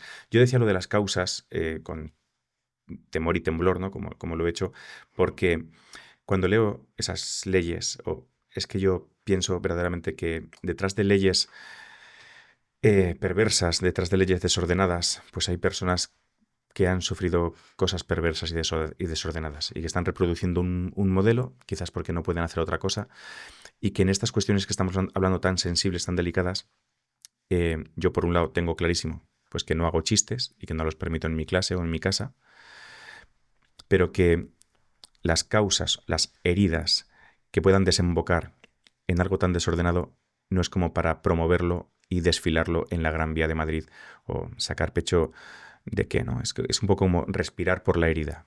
Entonces creo que es un síntoma. Creo que estas leyes, además de todo eso que se podía leer desde hace un siglo y que era evidente, ¿verdad? Creo que están manifestando pues una serie de vivencias personales, de heridas de infancia de muchas personas que no encuentran otra manera de solucionar este asunto que pues replicarlo y que todo el mundo viva con esa herida, ¿no? No, y el problema es además que se retroalimenta, ¿no? Claro, que gente herida y cuantas más generaciones van pasando, cada vez las heridas son más grandes. Y se hace endogámico de alguna manera el problema. Sí, entonces estadísticas que hace unas décadas eran falsas porque se las inventaban, van a acabar siendo ciertas. Porque la cantidad de heridas acumuladas pues van a desembocar en unos porcentajes de población pues con unas conductas y con unas percepciones muy desordenadas. Y que no podemos imaginar todavía. Sí, porque, como esto se retroalimenta, no sabemos cómo va a acabar este bucle, ¿no? Sí. Bueno, y que al final... Estamos positivos, ¿eh? No, pero, bueno, puede ser negativo, pero yo ahora mientras estabais, yo pensaba, es que todo el rato me venía a la cabeza, es que es una búsqueda y un anhelo de libertad, que no es otra cosa, que la libertad es el acto propio del amor, ¿no? Y al final, ¿qué es la búsqueda de la libertad y de poder hacer lo que quiera? Al final es un anhelo de amar y ser amado, ¿no? Entonces, claro, es que el problema es que se ha vendido la libertad como la ausencia, o sea, el amor y el placer como la ausencia de dolor, y claro que no tenemos que buscar el dolor activamente, pero la vida, el amor, es dolor también. Y los límites, paradójicamente, nos dan libertad. Mira, me recuerda sin mucho... límites no hay libertad. Y entonces... Porque la elección es renuncia. Claro. Y es como, o sea, lo quiero todo... Es que si no es la libertad de, ese concepto, Teresa, de libertad de o de libertad para. O sea, libertad entendida como no hay nada que me oprime, tengo todas las opciones. Sí. Pero... siempre pienso en el mismo caso, ¿no? Pues alguien en Barcelona que es más libre porque puede estudiar más carreras universitarias que en Ciudad Real. Y yo pienso, pero es que las va a estudiar todas. O sea, es como que tener más opciones te hace más libre. Poder ligar con más gente te hace más libre. No, la libertad es elegir. Claro. La libertad es libertad para. Es que si no, estás ahí pues dando vueltas a lo mismo sin elegir. Entonces, eso significa límite, eso significa renuncia. Significa sufrimiento. Claro. Yo creo que a mí, en realidad, decía, estamos negativos. O sea, yo creo que todos estos desórdenes que vemos, todas estas roturas del corazón humano y los que están por venir, que no podemos imaginar, en realidad nos hablan de este deseo desesperado de amar y de ser amado y a través del cuerpo. Claro. O sea, yo digo que paradójicamente, al negar la naturaleza humana, la está afirmando de una manera muy sutil. Está diciendo, yo quiero ser amado y quiero ser amado a través de mi cuerpo. O sea, hay algo de mi identidad y de mi felicidad que depende de esto. Entonces lo buscan desesperadamente de muchísimas maneras, menos de aquella que se les ha dicho que es opresora, ¿no? Pero en realidad están afirmando la naturaleza. Y me ha gustado mucho esto que dices de la doble cara, ¿no? Del amor y del dolor. Si habéis leído Un mundo feliz, que es un libro maravilloso, y también de Huxley, sí, para pensar en estos temas, hay una de las últimas escenas que es muy potente, ¿no? Donde John el salvaje le grita al interventor, ¿no? Que ha montado este mundo feliz donde todo el mundo puede hacer lo que quiera, ojo, a la vez con una represión brutal, ¿no? Y le dice, así muy enfadado, ¿no? Yo reclamo mi derecho a ser desgraciado. Y lo dice esto porque este es el precio del amor y el precio de la libertad. Dice, mi derecho a ser desgraciado es mi derecho a equivocarme, mi derecho a entregarme a alguien y que a lo mejor no me corresponda y me rompa el corazón, ¿no? Entonces él se da cuenta, él reclama su derecho a no ser feliz en ese mundo porque sabe que esa posibilidad de dolor es el precio a pagar por el amor y por la libertad, ¿no? Tal cual. Y un poco es a lo que estamos renunciando, por eso la gente no se compromete, por eso la gente no se casa, para luego no tener que separarse, ¿no? Pero intentando evitar ese dolor, en lugar de acogerlo como parte de la vida, en realidad están cerrando la puerta a la posibilidad de la felicidad también. Qué poco humano eso, ¿verdad? Sí. Para evitar un sufrimiento que puede ser cierto, renunciar a una felicidad que puede ser mucho mayor. Sí. Claro, es que te la juegas completamente. Puedes ganar mucho y puedes perder mucho, pero por eso la entrega, el amor es un salto al vacío, que no sabes muy bien lo que va a pasar, pero si no saltas, no ganas. Pero de ahí también que como te juegas mucho y puedes ganar mucho, perder mucho, no de cualquier manera se juega esa partida. No, por eso lo único que tienes que tener claro es con quién saltas. Claro, claro. Es lo más importante. Sí. Y con esto conecto un poco con un comentario que se repetía mucho, ¿no? Y que yo es una conversación que he tenido bastante con adolescentes y jóvenes, más jóvenes que yo, o igual que yo, o igual que vosotros, que nosotros, quiero decir, que es, oye, ¿y si no es? ¿Y si me equivoco? Claro, a mí me planteaba, ¿no? Oye, ¿y si me equivoco, qué hago? ¿Y si me he equivocado y me he casado con una mujer errónea? Yo le decía, ¿pero qué es equivocarse? Que no te guste de repente, que tenga un defecto imposible. Claro. Decían algunos, no, ¿y si resulta que es una mala persona, que es un asesino, pero que es un... Y entonces, en los demás idiomas ¿existe aún la palabra noviazgo? Claro. O sea, quiero decir, las sorpresas gigantescas que algunos se llevan cuando se comprometen, pero esa sorpresa ¿a qué responde? ¿Qué has estado haciendo en los meses o años que has estado con esa persona sin compromiso? Precisamente el noviazgo es una etapa de conocimiento sin compromiso para decidir si te vas a comprometer o no. Entonces, me parece que se ha devaluado absolutamente el noviazgo y que muchos de esos lamentos que aparecen en comentarios, en la entrevista, muchos de esos lamentos vienen de una manera pues muy frívola de encarar el conocer a una persona, ese proceso, el noviazgo, como siempre se ha entendido. Es que, porque además en otros ámbitos de nuestra vida sí vemos muy claro que, que hay que prepararse bien, que no es lo mismo estudiar bien la carrera que estudiarla mal, ¿no? Llevarlo al día que no llevarlo al día. No. Entonces lo entendemos muy bien, una etapa de preparación para luego desempeñar bien. Entonces, ¿cómo nos han dicho que hay que vivir el noviazgo?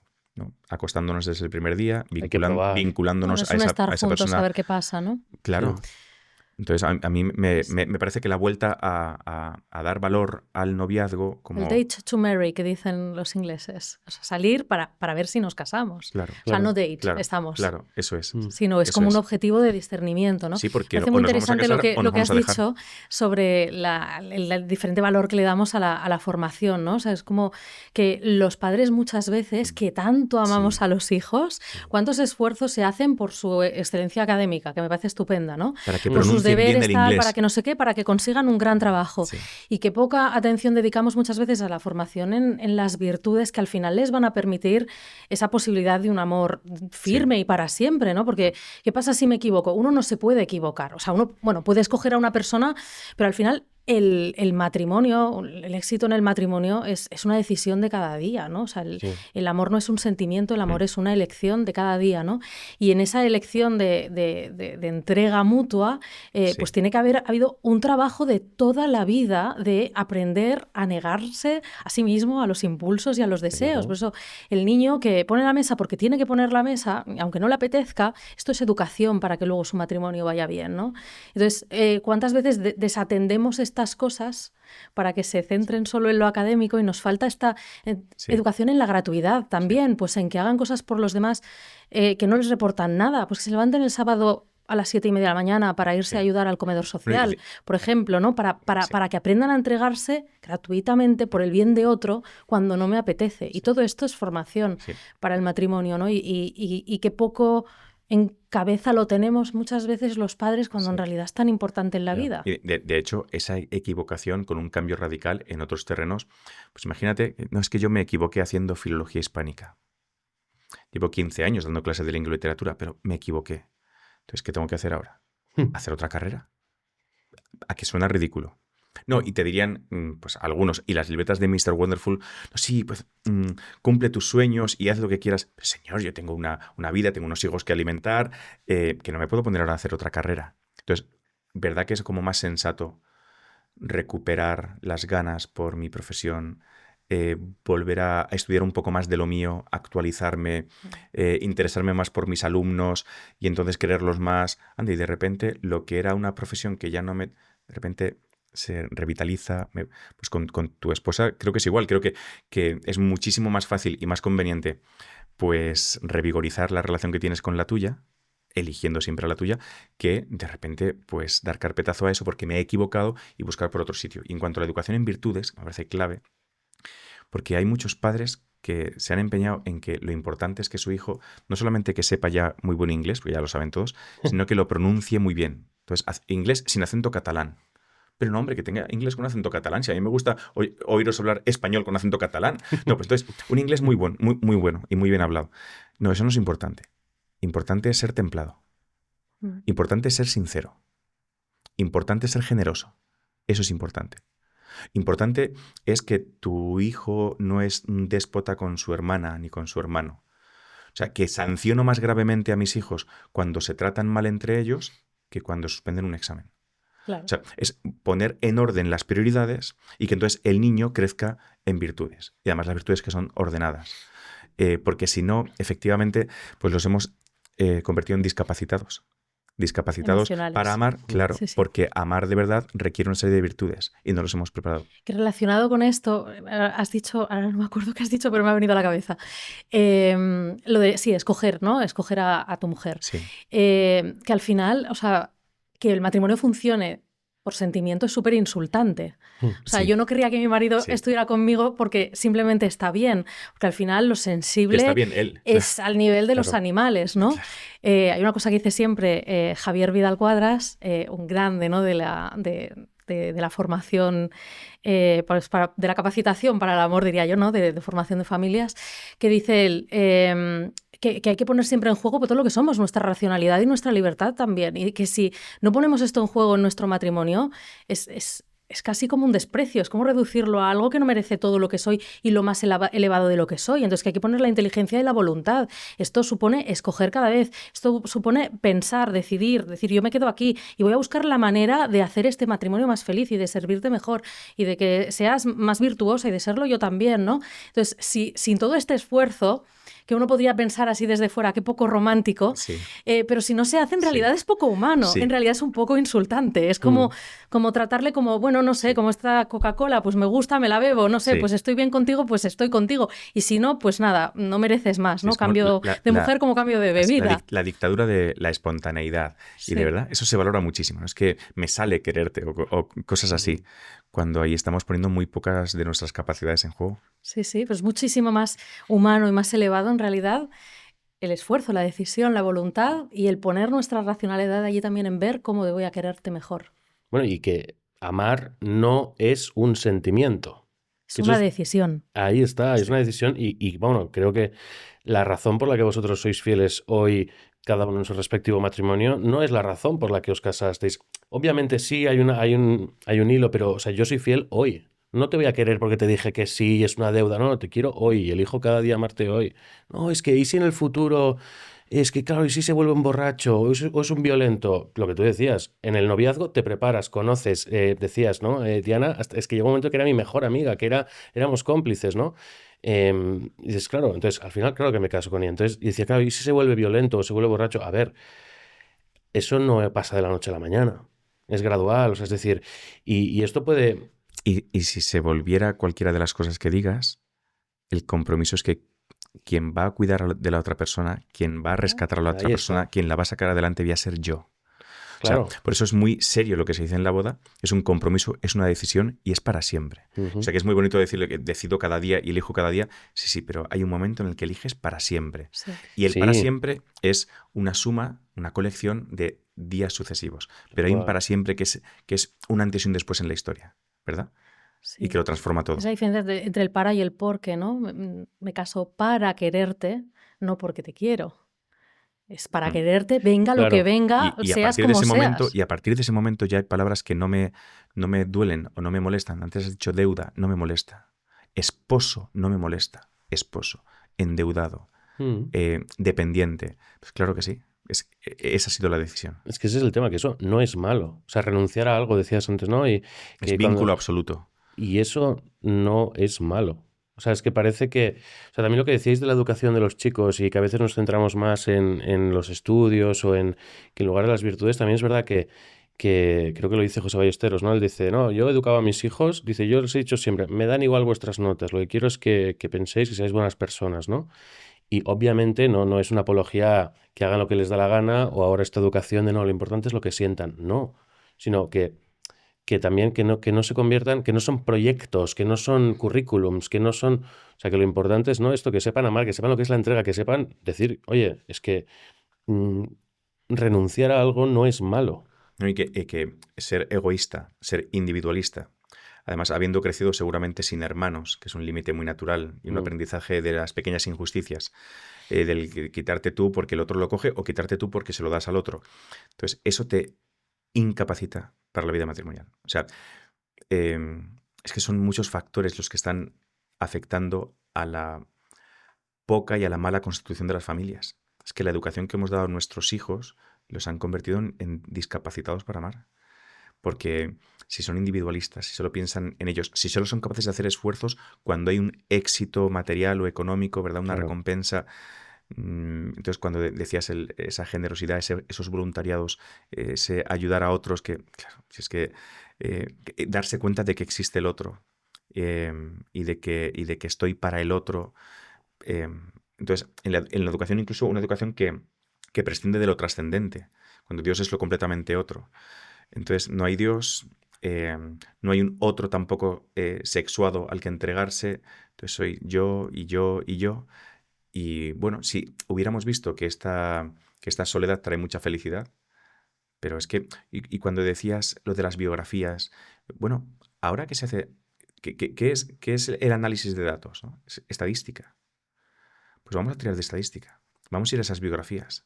Vamos a ir a cómo han empezado, o sea, de dónde vienen y cómo acaban las vidas de estas personas.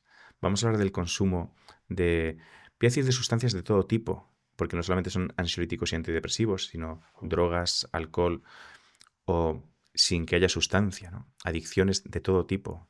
Vamos a ver índices de suicidios, vamos a ver si la desestructuración de la familia ha tenido cosas positivas. Y entonces, como somos muy buenos manejando datos, vamos a tomar decisiones en función de esos datos. Eso sería lo inteligente, ¿verdad?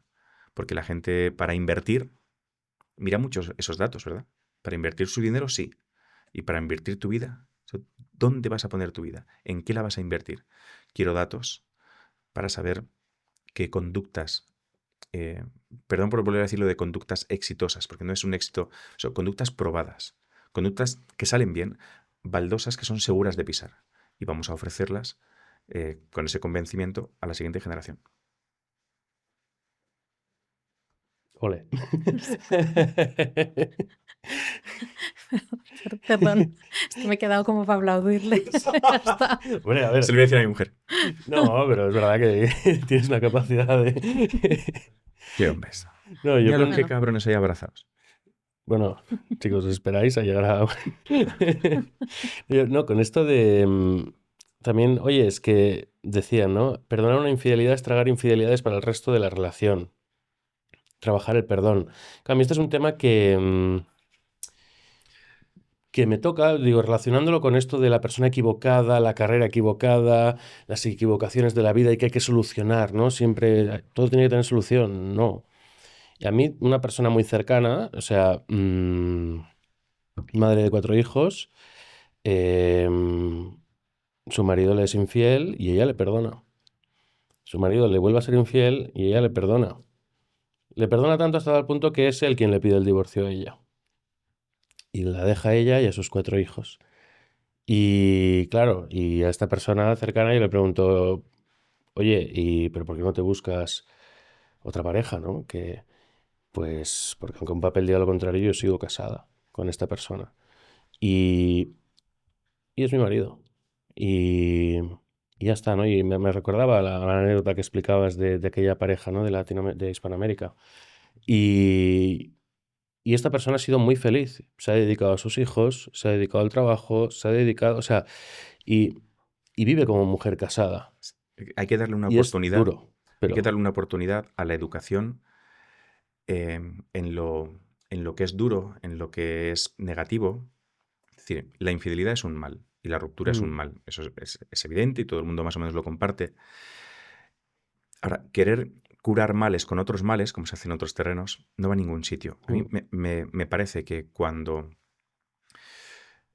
no sea posible, imagina que no es posible no tanto el perdón, sino no es posible la reconciliación, la vuelta al mismo hogar. De hecho, la separación de cama y de mesa ha estado prevista desde siempre. Vamos a ponerlo ahí. Es que hasta para los propios hijos y para la sociedad, porque siempre estamos educando a los hijos y a la sociedad, es muy valioso el ver las consecuencias de las decisiones. O sea, mi papá empezó a, bueno, pues tontear con una compañera de trabajo, no supo frenar a tiempo, fue infiel a mi mamá con aquella compañera de trabajo, nos abandonó a todos, mi madre no es capaz de bueno, permitir que mi papá vuelva a casa. Estamos experimentando las consecuencias de una decisión mal tomada. Entonces, es que, ¿cómo se madura? Se madura, por eso el levantar castigos está muy mal. Se madura cuando uno ve las consecuencias de las decisiones que ha tomado. Y entonces asume con responsabilidad aquello. Y, ojo, las consecuencias pueden ser para uno mismo o para los otros. O sea, una infidelidad que tú cometes puede tener mayores y peores consecuencias para el otro, para tu exmujer. Pues sí, que vivas, o sea, que no pasa nada porque vivas tu vida con el remordimiento de que has destrozado otra vida.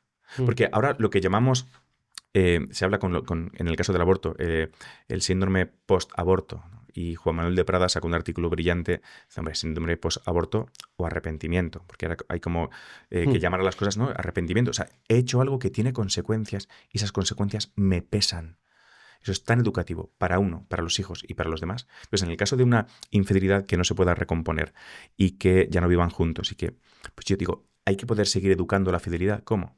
Pues mira, si fuera el cónyuge que ha sido abandonado, ese cónyuge que ha sido abandonado y que no se vuelve a casar, que no vuelve a tener una relación, está mostrando a sus hijos que es fiel. Claro. Eso es tan valioso.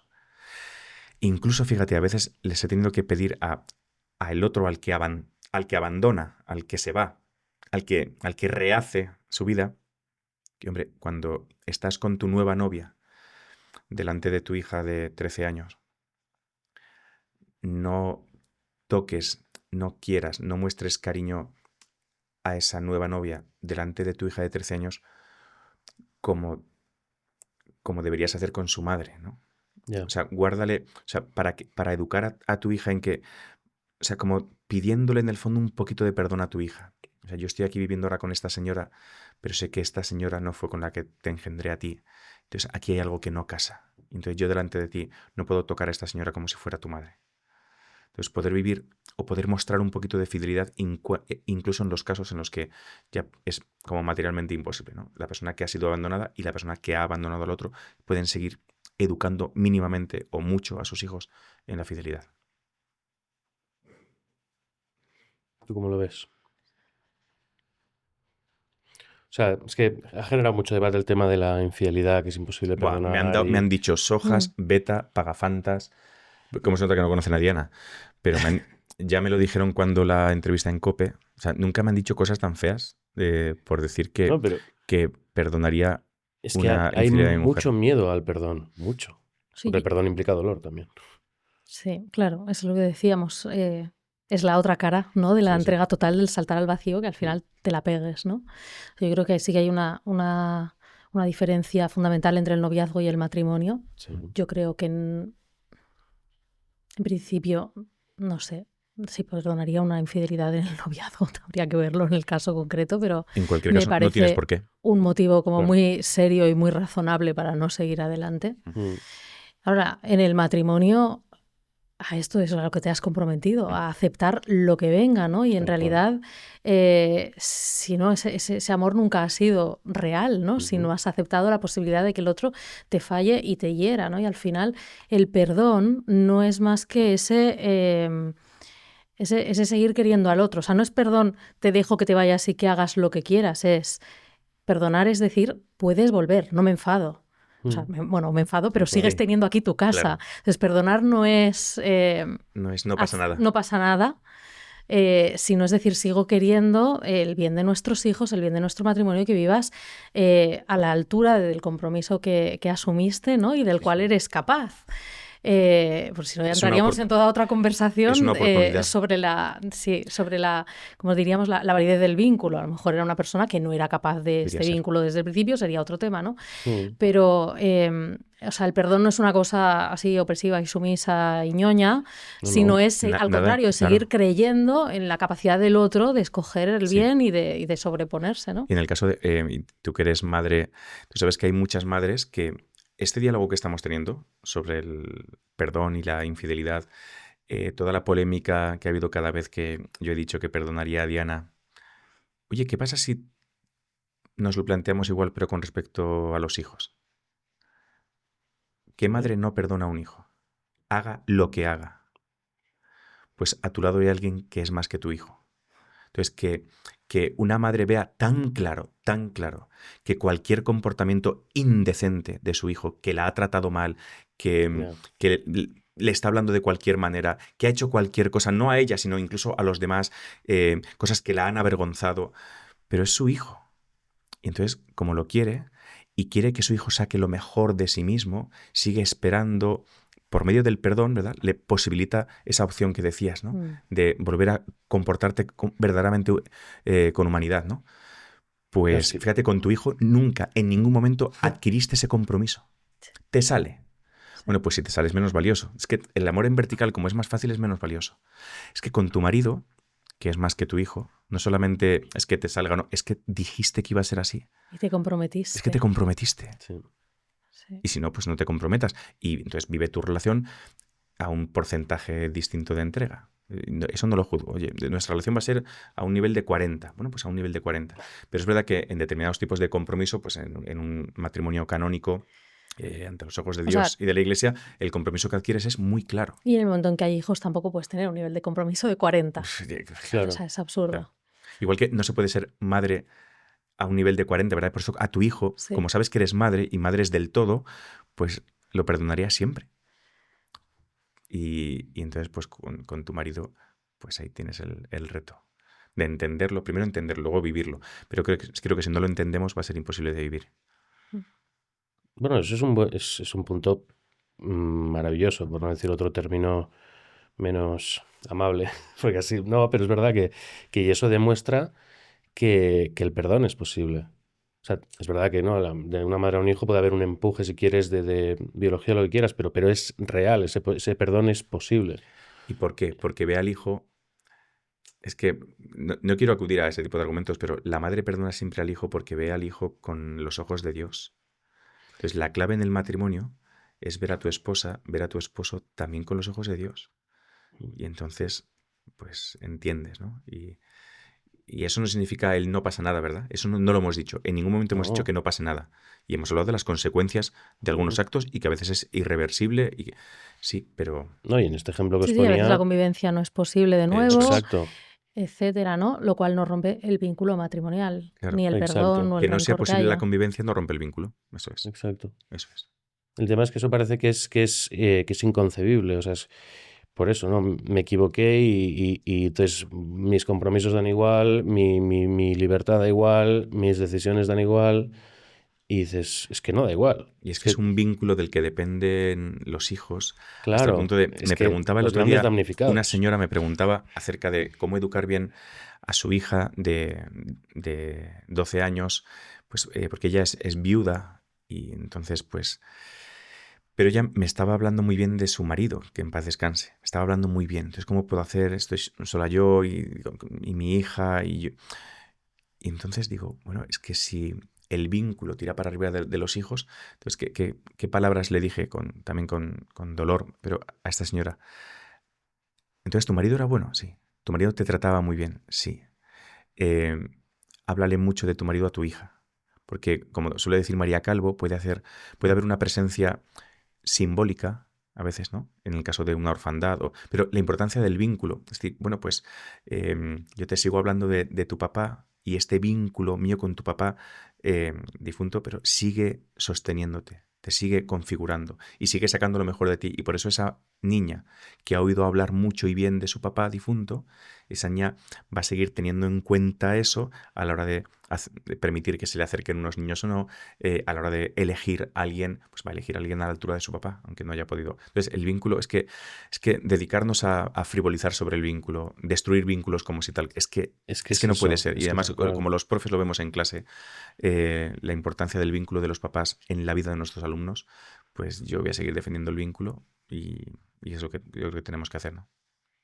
Sí, es que en ese sentido, o sea, efectivamente, o sea, por mucho que pueden decir, y habrá excepciones y habrá casos, y yo justo conozco a no sé quién, pero es prioritario y muy necesario el padre, también, sobre todo lo que decías, ¿no? También a partir de la preadolescencia y adolescencia, porque es quien en cierta manera, tu figura, ¿no? Que tu referente del mundo, de enfrentarte al mundo, y el momento en el que ya te alejas de la madre, pero empiezas, eso es muy importante, y hacer como que no pasa nada porque sean dos padres, Sí. dos madres, o que no haya nadie, o que te críe en una comuna. Es que es peligroso, ¿no? Porque empiezas, o sea, es que al final puedes justificar una ley del divorcio express, como la de España, Claro.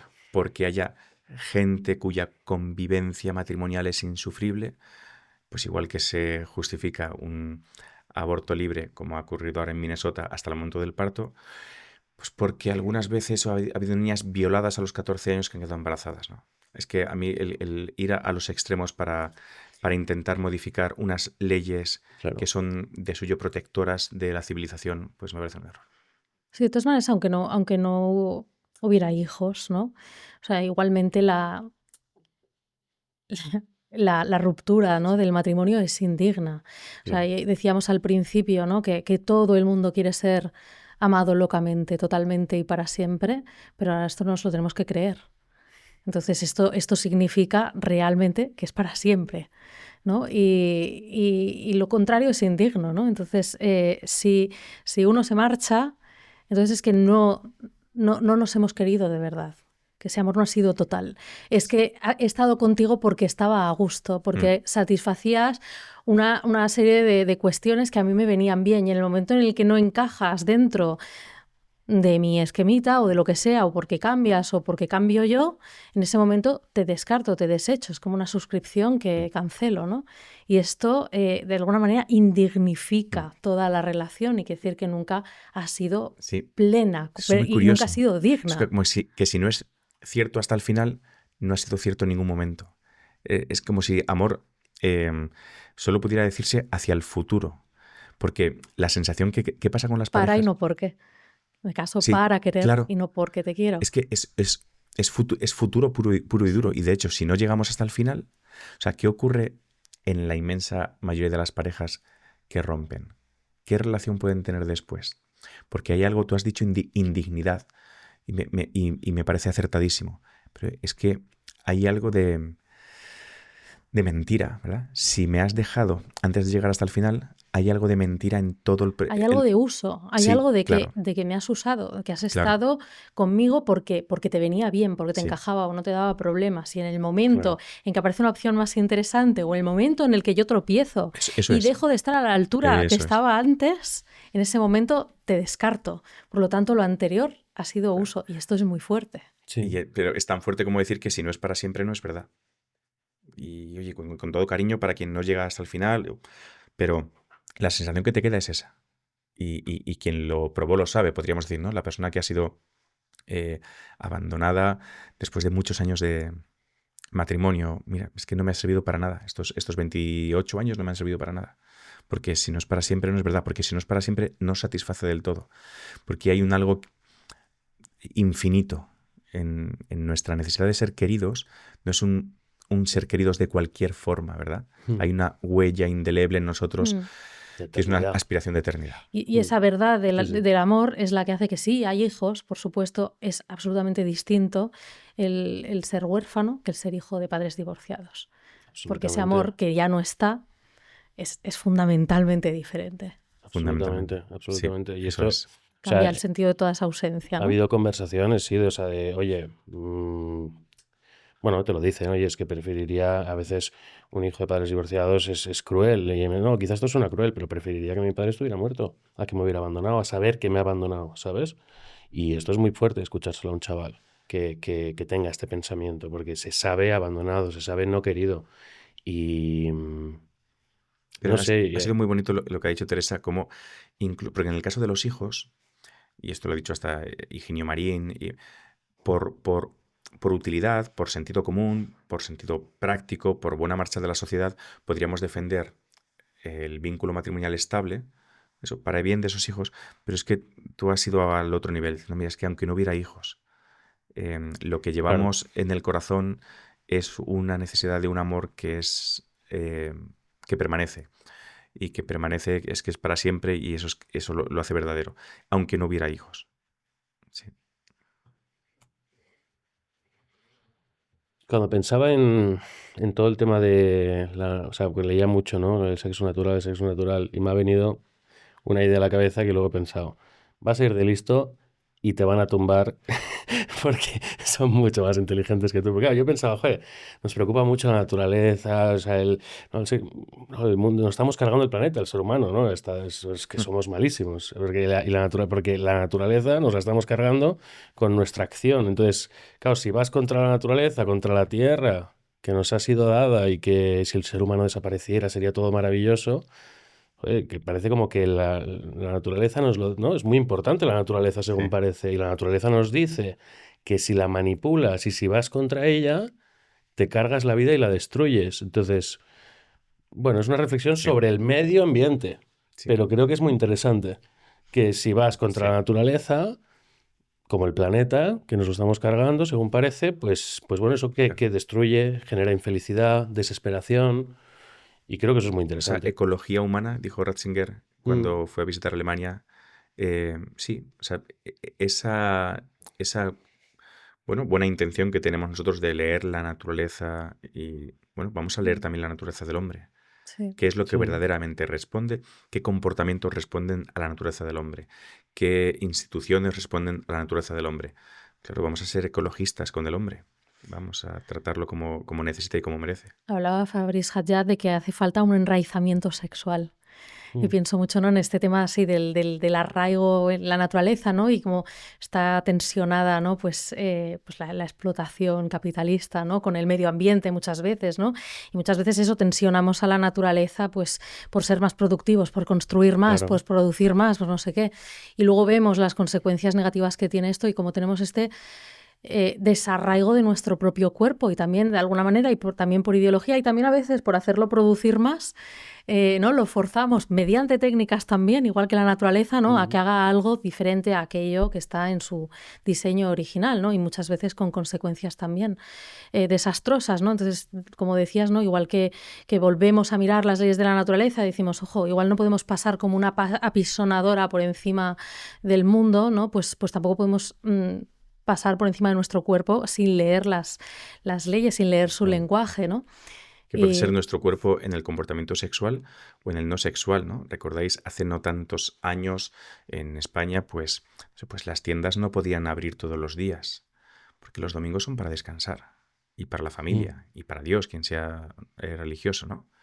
Es decir, hay un comportamiento más humano, hay unos horarios laborales más humanos.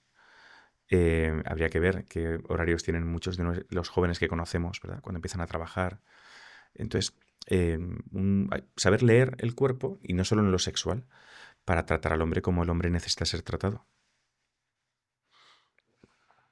Y con esto no sé si conecta ahí, quizás podemos intentar que sea un melón pequeño, pero claro, una persona que por la razón que sea que no encuentra pareja, no es una pregunta mía, pero es una pregunta genérica, ¿cómo debe vivir su sexualidad? Planteaban, o sea, como la sexualidad es una necesidad... Claro, no sé si... Es que hubo comentarios en mi entrevista de como que... Por eso lo digo, en plan, vale. Que si no te masturbas cada 3 días... ¡Pum! ¿Hay alguna evidencia académica, tú que te mueves en el ámbito académico, de que a algún varón le hayan explotado los huevos por no masturbarse? No. ¿La hay o no? No me Porque suena. entonces la persona... pues célibe, una persona que se abstiene antes del matrimonio, tendrían que estar como tirados por el suelo, con unos dolores. Entonces, me parece, o sea, van de científicos y luego saben muy poco, ¿no? En el epidídimo se terminan de capacitar y de adquirir movilidad de los espermatozoides, pero ahí también se pueden reabsorber, y luego pues que se puede eyacular de manera natural sin tener que estar, no sé, en tu pensamiento usando a otra persona. Claro. O sea, es que no es la masturbación no es sin más. La masturbación es la adquisición del hábito de que los demás están para mi uso. Dicen, no, mientras no haya pornografía, perdóname, o sea, es que la imaginación y... Entonces, no sé. Y luego el vivir fuera de la realidad, el no ser templado. Porque si ya es problemático para la educación de un niño que cuando quiera pueda abrir el frigorífico, que cuando quiera pueda estar tumbado o durmiendo, hombre, pues con lo que significa el placer sexual, Claro. si cuando quiera lo puede tener, pues yo no sé qué preparación tiene ese niño y qué tipo de enganche puede tener y cómo puede desembocar en adicciones, comportamientos impulsivos. Por Dios, chavales que se están masturbando varias veces al día. Es que si supiéramos, como aquel que decía en un comentario, no, una vez cada 3 días, perdona. Es como dice, no, yo solamente hago apuestas online 5 euritos los jueves. A que sabemos cómo acaba eso en muchos casos, porque somos insaciables y porque decíamos antes que teníamos eso de eternidad, y entonces a mí me sigue sin convencer los que nos dicen que tenemos que masturbarnos como para ser hombres queribles, porque además es que no nos creen si decimos lo contrario. Claro, es que había 2 puntos que era, o sea, el tema de todo, no, es que, claro, cuando habla de masturbación ya es ideología, pero a mí hay 2 puntos que no me parecen, o sea, lo que decías de la ley de repeticiones menguantes y luego este tema, el punto que acabas de decir del tema de los hábitos de los niños, pero también de los adolescentes, también de los adultos, y también eso, es que no puedes reducir tu sexo a me pica, me rasco, oye, es que me da placer meter los dedos en el enchufe, o me siento adrenalina al tirarme por la ventana. Bueno, pues que si voy subiendo de piso, algo pasará, ¿no? Sí, y es lo que te iba a decir, que de todas maneras, a mí lo que me preocupan es la causa primera, ¿no? O sea, es la falta de amor. Claro. O sea, no sé, la sexualidad no es el objetivo, no es el destino, es la manifestación, es la consecuencia de algo mucho más importante, ¿no? Que es el amor, que es la entrega. Entonces, a mí lo que me preocupa no es si la gente se masturba o no, se acuesta cada cuánto, lo que sea, sino qué pasa con esa falta de compromiso y con esa incapacidad para encontrar muchas veces, ¿no?, a la persona adecuada, y qué pasa en la cultura también hoy en día que nos incapacita, ¿no?, para esta entrega, qué pasa pues eso en el mundo laboral y en el sector inmobiliario y en tantas cosas que hacen difícil, ¿no?, que la gente esté en una situación que facilita la entrega, ¿no?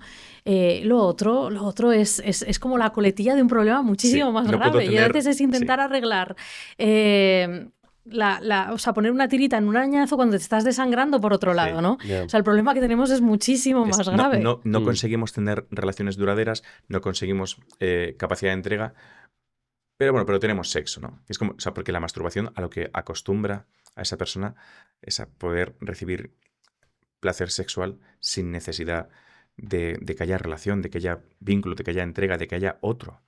Entonces, es un acto como muy, muy disminuido, muy mutilado. Sí, pero que quedarse en esto y obcecarse en esto, es una mirada muy reducida de lo que es la vida humana. Cuando lo que no está teniendo la gente no es precisamente esto, que tiene todo lo que quiere, sino que lo que no tiene es lo otro. Bueno, y que yo el argumento que más veo es porque es súper... Bueno, y también con esto de los niños de 3 a 5 años, lo de esta obsesión con es muy importante que se conozcan su placer, su cuerpo, y dices, vale, pero... Ok, vale, te doy la mano, muy bien. Pero ¿por qué luego entonces están tan... O sea, es muy importante conocerse, pero huye del dolor, no afrontes tus miedos. Si vas a fallar, huye. Y dices, pero ¿qué hay más para conocerse uno mismo que abrazar... Sí, abrazar tus defectos y abrazar tus límites y abrazar tus decisiones, tus cagadas y también lo bueno, ¿no? En las relaciones con los demás va a ser más importante conocer al otro que o sea, esta autoexploración y toda esta obsesión pero si luego en la vida sexual real... Bueno, es incapacitante porque es autorreferencial. Claro, es con otro. Es que la vida sexual real es con otro. Es que es la apertura a lo otro. Entonces, esa autorreferencialidad de la masturbación, es que yo de verdad que lo veo como muy limitante, muy disminuido. Es probablemente no un remedio a la falta de amor, sino una de las causas de por qué no somos capaces del amor. Sí. No, pero yo sobre todo destacaba eso, que a veces veo una contradicción en conócete corporalmente, sensorialmente, y dices, ya, pero a la vez estás anestesiando a todo el mundo para que no se conozca y no afronte lo que es vivir, ¿no? El anestesiar a todo el mundo, antes has citado un mundo feliz. Sí. Claro. Es que tener anestesiada a la gente es... O sea, pensad cuánto hay no solamente de sustancias, no solamente de adicciones, todo tipo de placeres. Y pensad también en el entretenimiento, como diosecillo, como ídolo de esta época.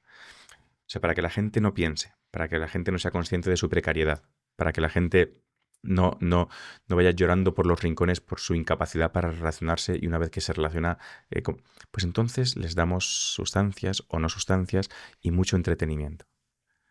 Y bueno, pues con ese entretenimiento quiero decir que o sea, cuánto fútbol, cuántas series, y creo que esto pasa como en el confinamiento, ¿verdad? Cuando estás incluso tienes prohibido salir a la calle, pero recibiendo un paquetito al menos cada 2 días por Amazon y teniendo pornografía en casa, ¿no? ¿Sabes? Cuando Pornhub dio sus contenidos premium gratis durante un mes en el confinamiento, ¿no? Para frenar la curva. O sea, para que te quedes en tu casa, quédate como un mono masturbándote viendo pornografía. Creo que o sea, no puede haber más soma. O sea, es que es entretenimiento, placeres, recibir el paquetito cada día a casa. Y la gente resulta que no llega a fin de mes, la gente no puede formar familia, la gente no tiene hijos, la gente está desubicada, están viviendo lejos de su pueblo, están desarraigados. Pero paquetito de Amazon, pornografía. Entonces es verdad, es que conformarse con decirle a la gente, oye, pero ahora podemos ver porno y masturbarnos. Es verdad.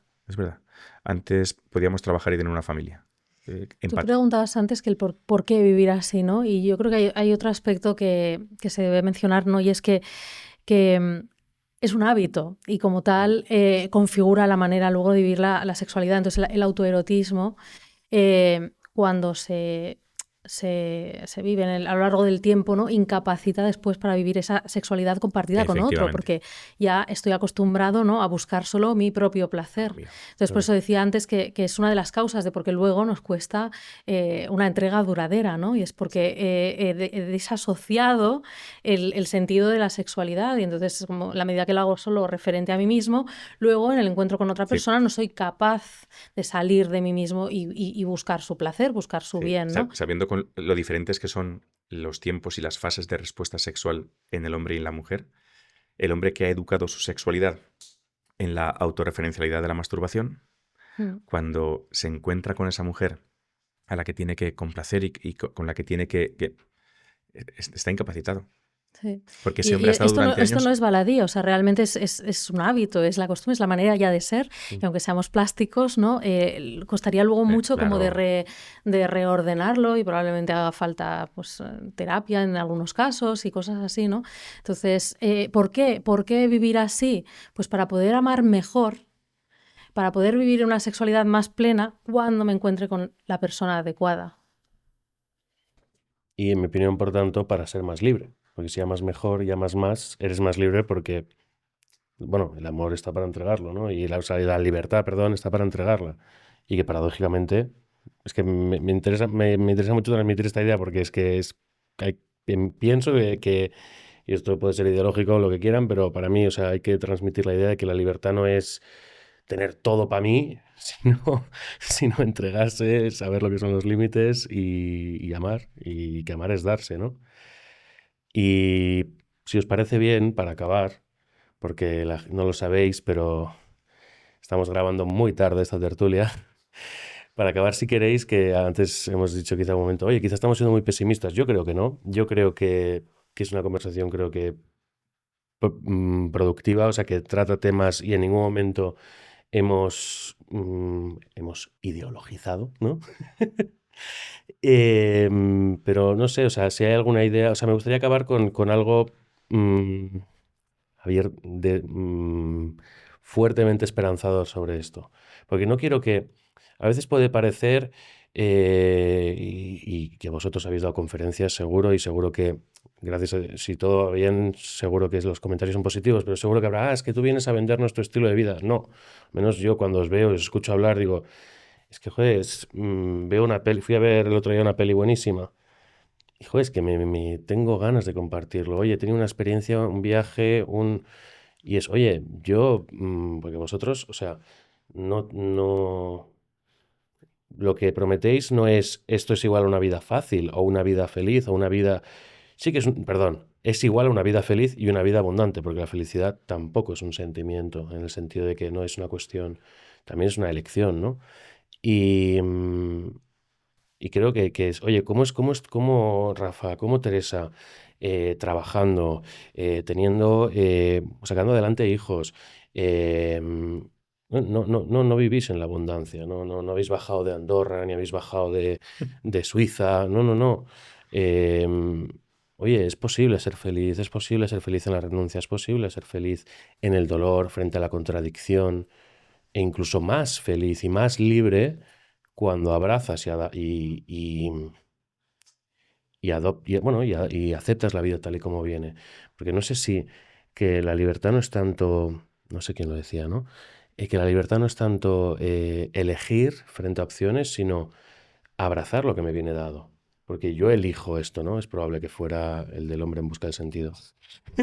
Víctor Frankl. Y no sé, yo creo que sois un ejemplo maravilloso de esto. Decir, oye, que a veces la gente puede pensar, mira, claro, es que está aquí y claro, bueno, pues este hombre de aquí está, Rafa está aquí a medianoche, vive en Ciudad Real, tiene a sus hijos y su mujer allá, mañana tiene que ir a trabajar, Teresa está de baja, tiene una familia que cuidar y sacar adelante también y está aquí.